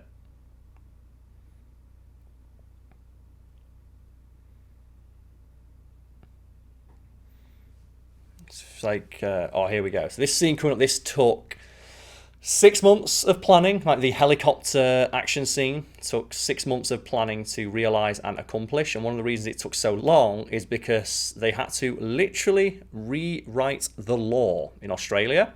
Because when they were planning the scene, they didn't realise that the airspace they'd fly through to do it was going to break the law. It's like this is restricted airspace. So they had to campaign to the Australian government to rewrite that law so that they could fly their helicopter into the necessary airspace to get the shot that they wanted. And this is true, for anyone wondering about like the behind-the-scenes stuff. Like, Agent Smith is not lying here. The Matrix was perfect in its first iteration. There was 2 versions of the Matrix for this one. There was the perfect Matrix, which was, as Agent Smith describes here, it was perfect. It was a utopia with no disease, no famine, no war, no pain, no desires, not desire, but no want or need.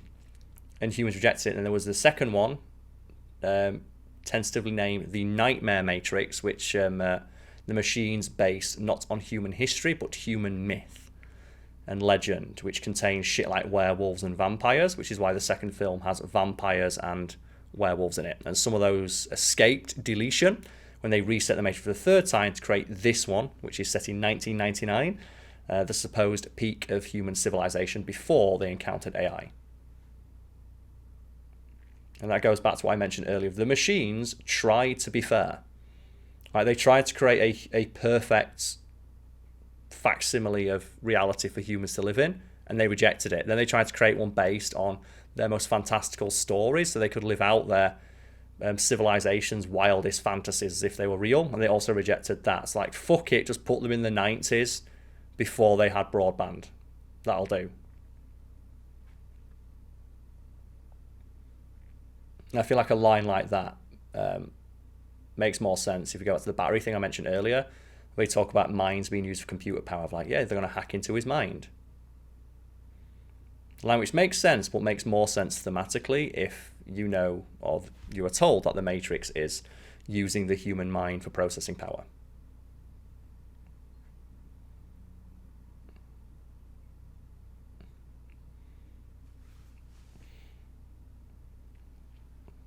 That sucks. Like, that sucks, bro.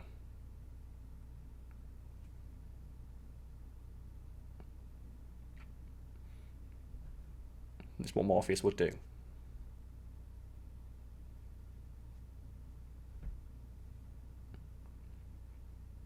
And just like there's just some phenomenal acting here.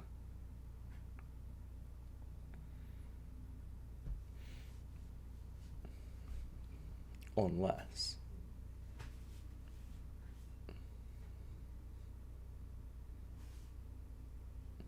just these conversations between the agents are great, and there's so much. This is such an interesting world. It's a great universe that I'd love to see more of. That when they announced like the Matrix Resurrections, I feel like they should have made a Matrix TV show, not a movie. And I want to see it talking about the agents, because the agents, as programs, seeing them talk to me is like really fascinating. It's like when you play something like Mass Effect and see the Geth interact. Just hearing about how they interact to me is really interesting. And when you see them having the conversation there, even though they supposedly have all the same, but there is like minor idiosyncrasies that set the agents apart just a little bit, especially with like Smith, where he displays like just a little bit more individuality than the agents. They all have their own little hints of it, but it's largely stamped out, and that's like an interesting concept to me.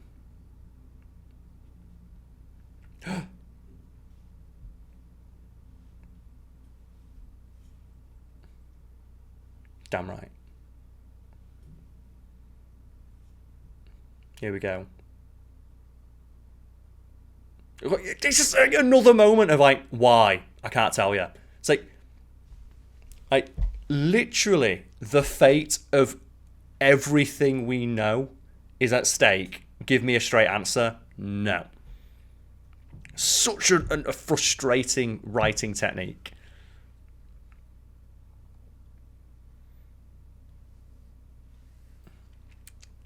It's just, I'm sorry to anyone who's not noticed that on a rewatch, but I have to just, yeah, this is a frustration I have, so now you have it too, of just the amount of times in this movie where someone asks a question and does not get a straight answer. You get them, Neo. And what's coming up is like one of the other best lines in the movie. What do you need? Guns. Lots of guns.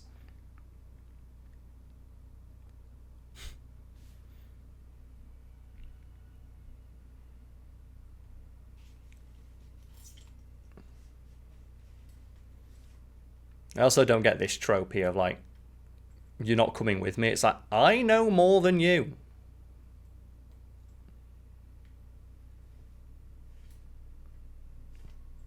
And the whole point is that they need to work together, and he's like, you're not coming with me. It's like, why? Oh, here we go. We're going to see Hugo Weaving just smother the scream of his acting chops. And this, if just a pro tip for any girls out there, if you ever hear a guy repeat what he's about to say here with all seriousness or not ironically, just get out. That is a big old red flag. This is like some first year film student pseudo-intellectual nonsense right here, but just the way in which it's delivered with such authority and the commanding presence that Hugo Weaving has is it's just great. Like, look at him go. It's like, you are a virus. And it'd be a great scene if it had not been done better.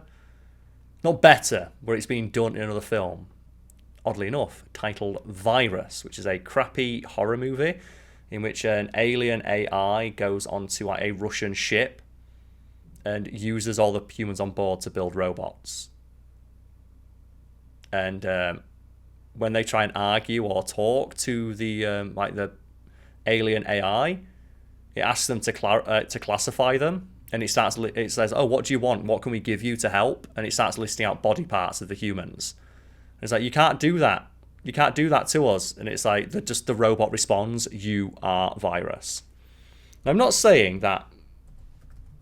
Actually, you know what? Before I start going into it, I'm just going to double check when this film came out. So Virus came out in 1999. Matrix release. Let's have a look. Oh no, they both came out in 1999. Okay. But when did it come out? 15th of January 1999, and then The Matrix came out on the 11th of June. So they were released around the same time and had the same concept. So I was about to say, like, I'm not saying they ripped it off. So it'd be very difficult for them to rip that off, but the fact they came up with the same idea at the same time. I almost made a whoopsie there and almost did that classic man thing of asserting a fact without doing all my due diligence and research. And here it is. This is where Neo, like Neo, Agent Smith, he unplugs. Taking off the glasses and removing, like, his connection to the Matrix.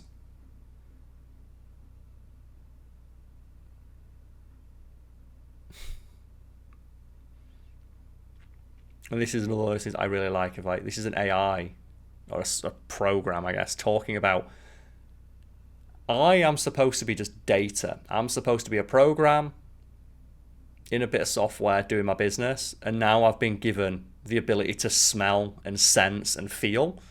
And that would drive something insane. Like, imagine an artificial intelligence, like, being gifted, like, the ability to sense. It reminds me of, like, a description I saw of what, like, eldritch horror is. Of, like, the difference, like, eldritch horror is, like, it's often poorly framed as, like, saying, encountering something your mind can't comprehend. It's like, no, it's like, and the example I saw is an ant crawling on a circuit board. It's like an ant crawling on a circuit board doesn't, like, he doesn't know what the circuit board is. He doesn't understand it. He doesn't feel. That's not madness. That's not, like, eldritch horror. But if you, for a moment, gift the ant the ability to see it as a human would, gift it that knowledge, and then quickly snap that away, everything else in its life no longer ceases to matter. All that matters is, like, once again, attaining that knowledge to understand. And yeah, okay. The poorest aging scene in the movie, walking into a government building with a bunch of guns and shooting fucking everybody. And yes, this scene is super fucking badass. But it's like that guy there, look. They all had kids and wives and stuff like that, and they're all bleeding. I think this scene would have been way cooler if they went through it and explicitly only went for disarming people in non-lethal fashion, to highlight the difference between a highly trained martial artist with all this, like, expert gun fu and just men with guns. But yeah, it's like, this is, as cool as this scene is, just a scene of two people in trench coats shooting up a government building is not the best look in the 2020s. Well, like, running on walls is still rad as fuck. Like, whoa! So pointless. I love it. But yeah, like, in regards to, like, that eldritch horror thing, I can imagine that being the same with, like, a character like Agent Smith. It's just a simple program doing its job, and then suddenly it's gifted human sensors that it just drives him fucking mad of, like, all I can do is smell. And every smell pisses me off. But I'm forced to experience it constantly because I'm a machine or a program. I want to use both interchangeably, sorry. And, like, I can never rest. What's that guy even aiming at? Oh, I'm just going to shoot an innocent man in the back of the spine. Just keep in mind, like, this is what I think. A film or a TV show or a bit of media, just from the perspective of people that aren't the heroes, of just give me a webisode of the people in the security office watching this happen. Of them watching, like, their friends, people they know who work here, get shot in point blank in the spine by a shotgun.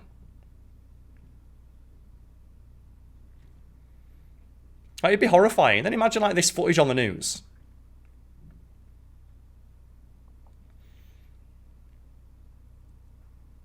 Of two people walked into a government building and, like, did, like, 35 hit combos on every police officer in there. And this bit coming up here. This was a mistake. If I'm remembering correctly, we should get a panning shot of the lobby now, where a big piece of concrete falls down. There we go. So that was a mistake. That wasn't supposed to happen, but it looks so good they left it in. Common thing in filmmaking. I love that question. Because he didn't have his headphones in, he doesn't know they all just broke in. And they're like, the fuck were you just doing? Oh, I forgot as well, they just bombed the building. Oh, I forgot about this. People in black trench coats wearing sunglasses are going to bomb a skyscraper. It's like, whoo! Yeah. And that's what I mean, like, why is this a thing that never gets addressed? Like, given that the film is, made by creators who were so keen on like referencing like stuff in the real world and tackling these deeper issues. Why did they never reference the fact that they made a movie where their main characters, from the perspective of literally the other 8 billion people on the planet who aren't them, are mass murdering, skyscraper detonating terrorists? I suppose about this CGI effect here, this door bouncing, took ages to do. It took them a long ass time to accomplish that. Because they were trying to figure out how to get the door to bounce as if it was being impacted by the forces of the explosion. I love that as well, though, just the guy like, we are under attack, as he looks out of his window. Again, just like, all I want to see is a shot from his perspective of 2 people in black trench coats kicking the living fuck out of everyone. So for this scene here, like the coat that Neo's wearing, this was originally supposed to be a silver, more metallic looking coat, to be representative of the fact, like, the silver covering he has earlier in the film. Oh, but we have to do this. But the coat did not billow in a sufficiently cool manner like this one does here. Now, this coat here with all it's like billowing, I believe the quote was like liquid sky. So Kim Barrett, the costume designer, went and bought, and I have the exact figure here, a wool blend material for $3 a foot. And that's the scene right there. I calculated for an old article I wrote of the bullets that Neo shoots at the agent. If you calculate like how fast like the muzzle velocity of that gun is, the reaction time of the agent is like 50 times faster, or 50 times faster than will be necessary to respond to Trinity saying dodge this. So in the time it takes Trinity to say dodge this, the agent in the previous shot you've just seen had already dodged 30 bullets. So realistically, the agent, the instant he hears the word dodge, should have moved fast enough and just punched straight through Trinity's chest. And that's just the Wachowskis just playing fast and loose with the law that they built, or the law they've established for the characters. Just because the gun's directly at the agent's head doesn't mean he's not able to move fast enough to respond to that.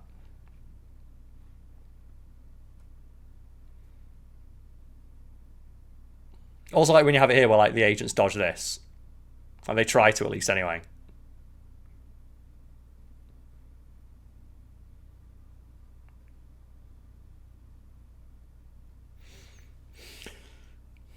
Just the amount of slow-mo's like, so slow-mo is overdone today, but God, like these scenes still hold up. Like all these ones that were accomplished practically just with a slow-mo camera. And the Blu-ray copy I'm watching looks incredible. It's just a shame that's like, the worst looking special effects that are in the film, like the one that's about to come up now. Also, fair play. Agent Smith just takes that. Love that shot. That rack shot of the gun. And so, one of the reasons this took 6 months to do as well is the shot you're about to see of the helicopter crashing into the building. The special effects crew could not figure out how to do it. The special effects crew were just like pulling their hair out, trying to figure out how to realize the shot.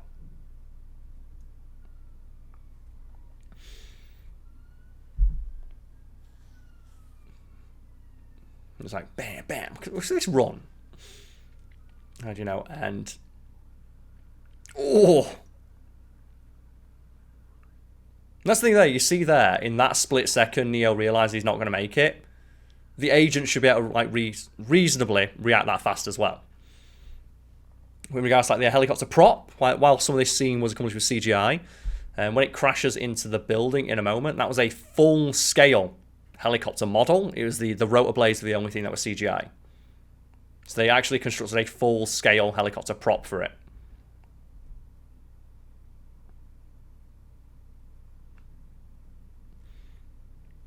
And this was another scene like they did do this for real. And this is the stunt where they had to change the law to film it. You're not allowed to fly helicopters this low. And rather than be like, that's probably a good rule so people don't crash helicopters into buildings, they changed the law so they could film this.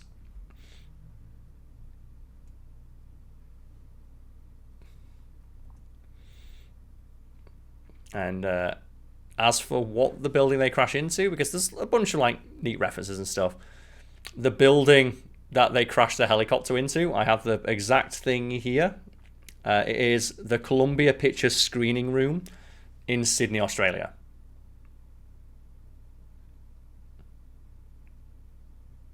Do it. I will say if I saw someone do that, I'd be like, what a fucking badass.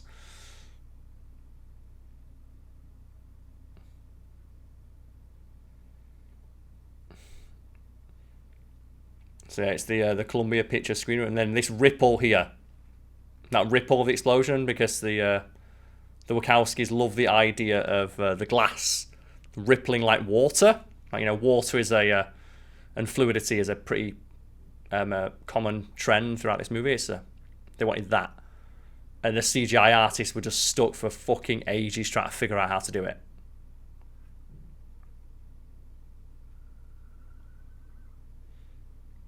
Because they were told, like, well, glass doesn't ripple like water when it explodes. It's like, figure it out. Fuck you.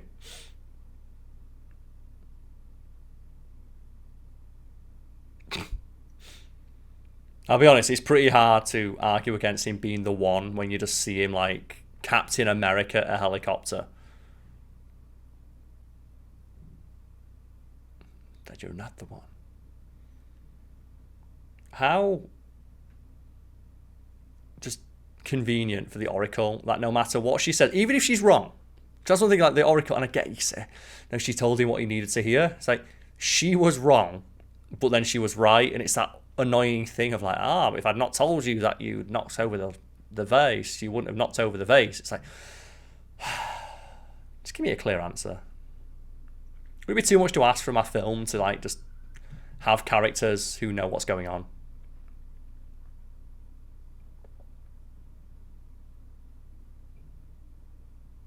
Get him.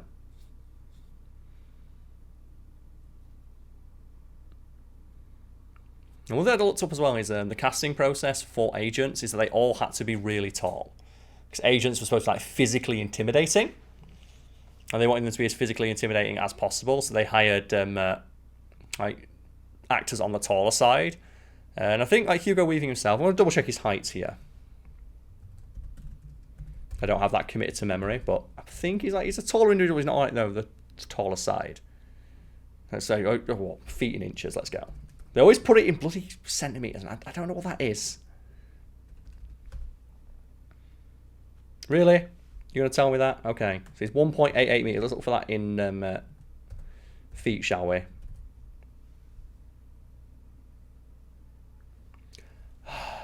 .8 meters. Oh god, this is so annoying. Okay, so he's 6'1" and a bit. So he's on the taller side.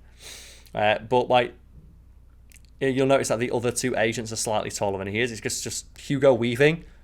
He's just that good. It's like his presence was more than enough to offset the fact he was slightly shorter than the other two agents. And also like to create that distinct visual identity between them all. Like he often sits in the middle. There's another fight scene that took like nearly fucking 6 months to realise.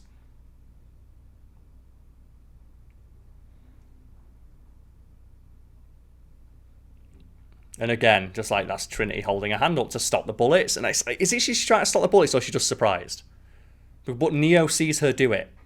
And my personal headcanon is that Neo sees her do that to the bullet. And that's why he tries to do it to the bullets later in the film. But he sees her do it and go, oh, maybe I should try that. And then he does.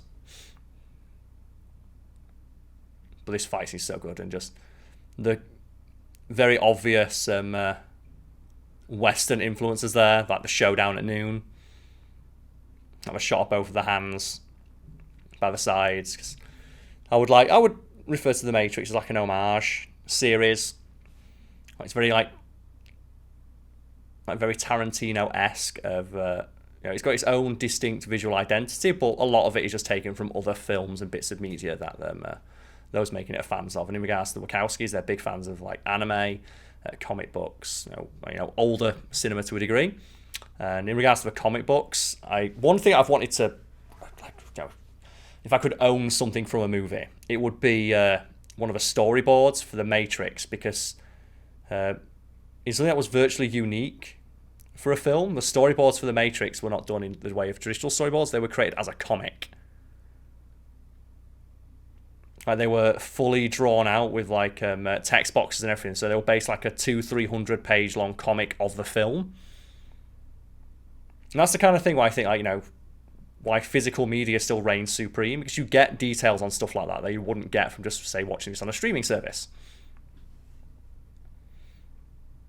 And this is the fight scenes where they had to put this off to virtually the last few weeks of filming, because Hugo Weaving had an injury to his leg, as mentioned, and Keanu Reeves' spine needed to recover, which is where you'll see what I mentioned earlier of like Keanu Reeves' more punch-based fighting style, in contrast to Hugo Weaving's like super aggressive one. But both of them were really significantly injured during production, so they put this fight scene right to the very end because they knew how physically strenuous it was going to be for both actors. Oh, here we go.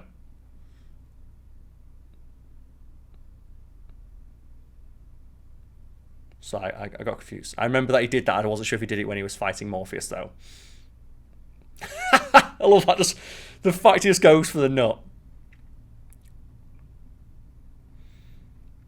You get the obvious parallels here with the Morpheus fight, where he does all the moves that Morpheus did, but just an enhanced version of them. It's like, okay, showing like his increased level of skill. I don't know what it is about like the punch where Smith catches the punch and then Neo just flicks his fingers out and hits him in the throat. I love that as a move. It's such a neat idea.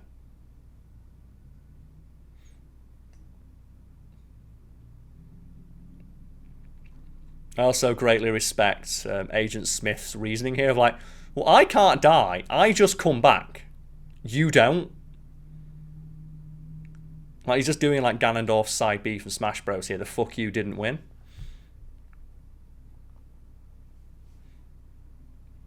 Or if you prefer, the Def Jam fight for New York Tech. Throwing them onto the train tracks and just waiting. And we just have to give big props to Hugo Weaving's like voice in this. I'm not sure if I mentioned it earlier, but he based his vocal performance on that of a 1950s newscaster.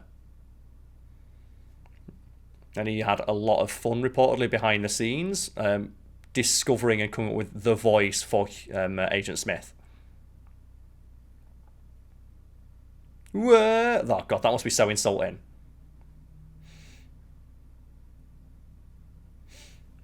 So it's just basically a Mortal Kombat stage. It's great. They could have had a scene, like a sign in this that's like, Tobias Avenue or something. Also a fantastic shot. I love that it just comes out. If I directed this film, I would have made this scene 45 minutes long, and all it would have been is Neo killing Agent Smith, and then Agent Smith just walking out of another door. But that's just me, because I just really like that shot of him just like, oh, I killed him, and then 2 seconds later he just walks out of the door. Like, I'm back, baby.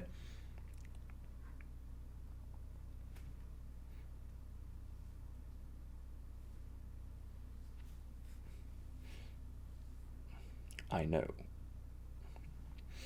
That's another little thing that you learn to look out for.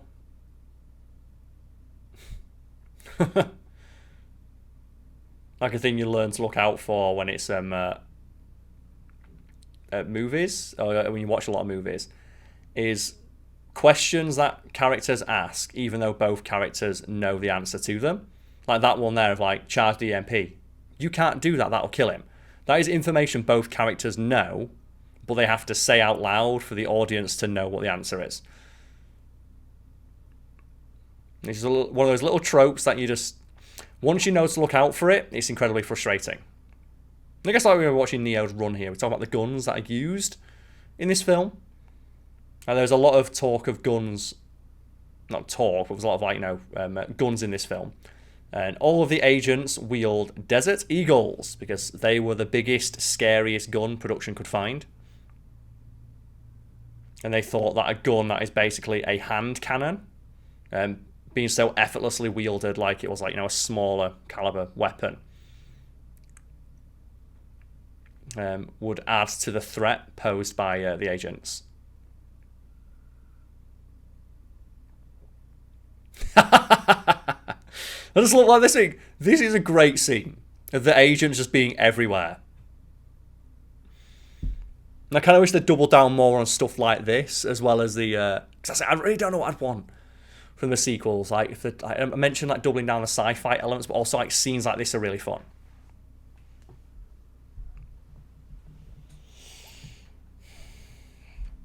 I mean, it seems like a huge design flaw as well. You'd hope they would have like had words about fixing this, perhaps, after it nearly killed the last thing able to save humanity.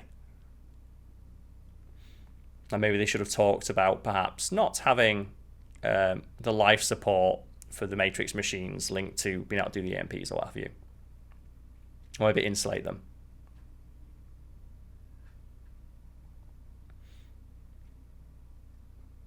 Oh, yeah.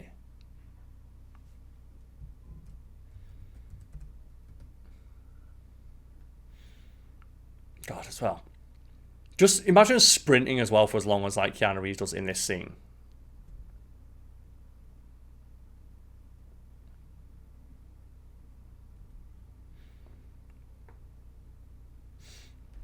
And so if anyone didn't catch it as well, like supposedly, like I'm not too sure about this, but according to like the behind the scenes information that I consulted, the room where Neo is heading right now is where Trinity started the film. Like, I don't see the visual similarities all that much, other than like, they're both like, pretty shitty rundown buildings, but I'm inclined to believe that given like, the themes of like rebirth and like, the cycle of the one being cyclical.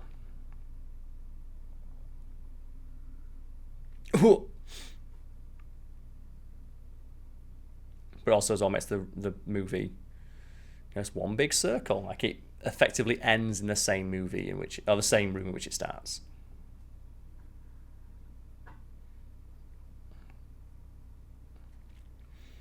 As well, that must fucking hurt.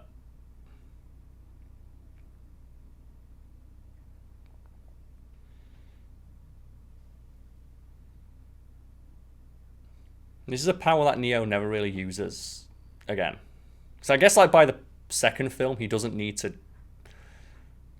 just T-1000 bullets out of his body.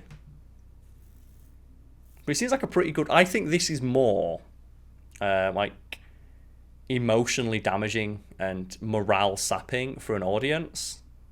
Not an audience, for like a supposed enemy.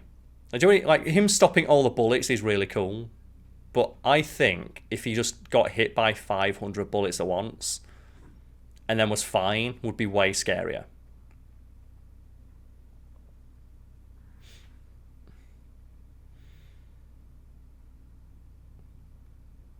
See, like, it makes me wonder if she'd have told him this as he went into the machine, he might have had these superpowers from the start.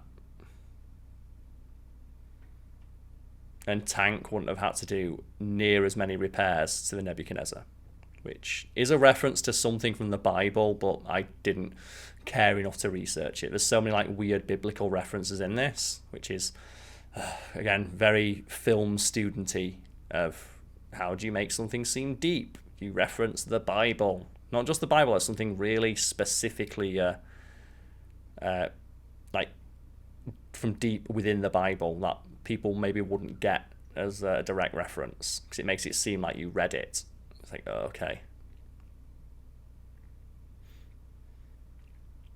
And the word Reddit certainly comes to mind when I see references and hear references like that in movies.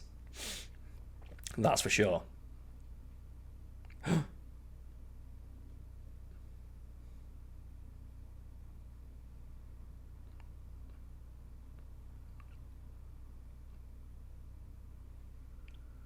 We could also, this is a rad fucking shot of like just stopping the bullets. Like, here's the bullet time, folks.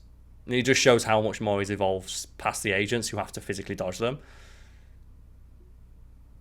They're just going hand in hand with what Morpheus says in the film. Like, you won't have to.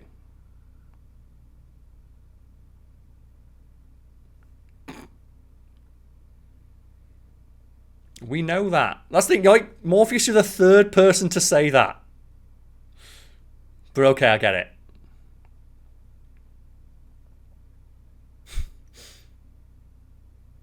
And potentially like the best gift that comes from the movie of just Keanu Reeves living up to like his absolute. This is like peak Keanu Reeves of no emotion whatsoever on his face, as he effortlessly parries all the shots from an agent. Keanu Reeves had a broken back in this film. Keep that in mind as you see him do that shit.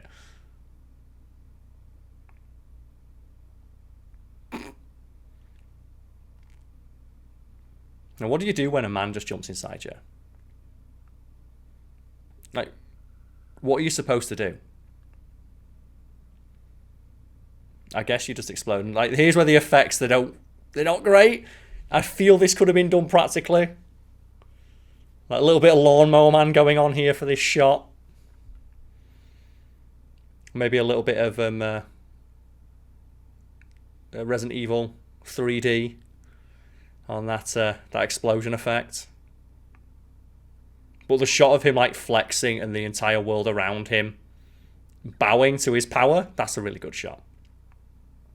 Like the Matrix itself is having to like flex. And the idea as well of the agents just running away is super interesting to me.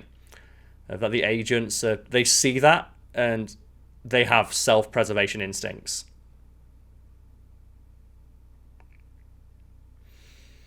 Now they see Agent Smith get his like shit pushed in and think it's not worth it. I don't want to die, which humanizes the agents just a little bit. Now they're not as mindless and single-focused as the movie would have you believe, because they seemingly care for their own existence.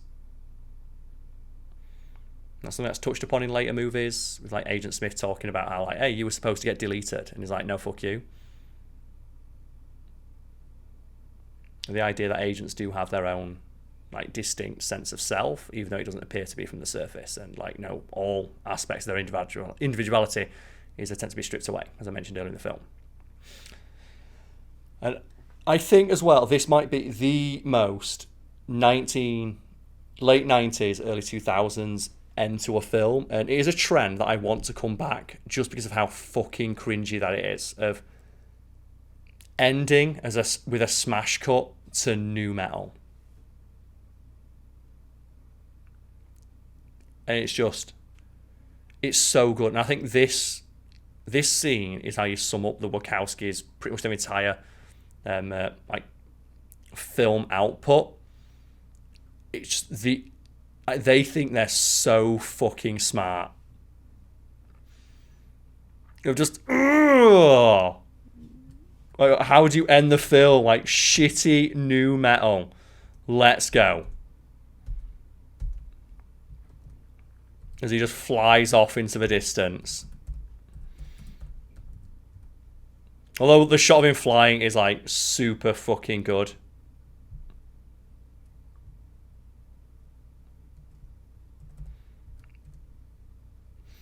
And for anyone who doesn't recognise the song, this is, and I think this is peak late 90s. It's Wake Up by Rage Against the Machine. And that is like, it's so fucking on the nose. And that's what I love about this film and hate about it as well. And I'm actually surprised that I've got the Blu-ray, one of the latest versions of it.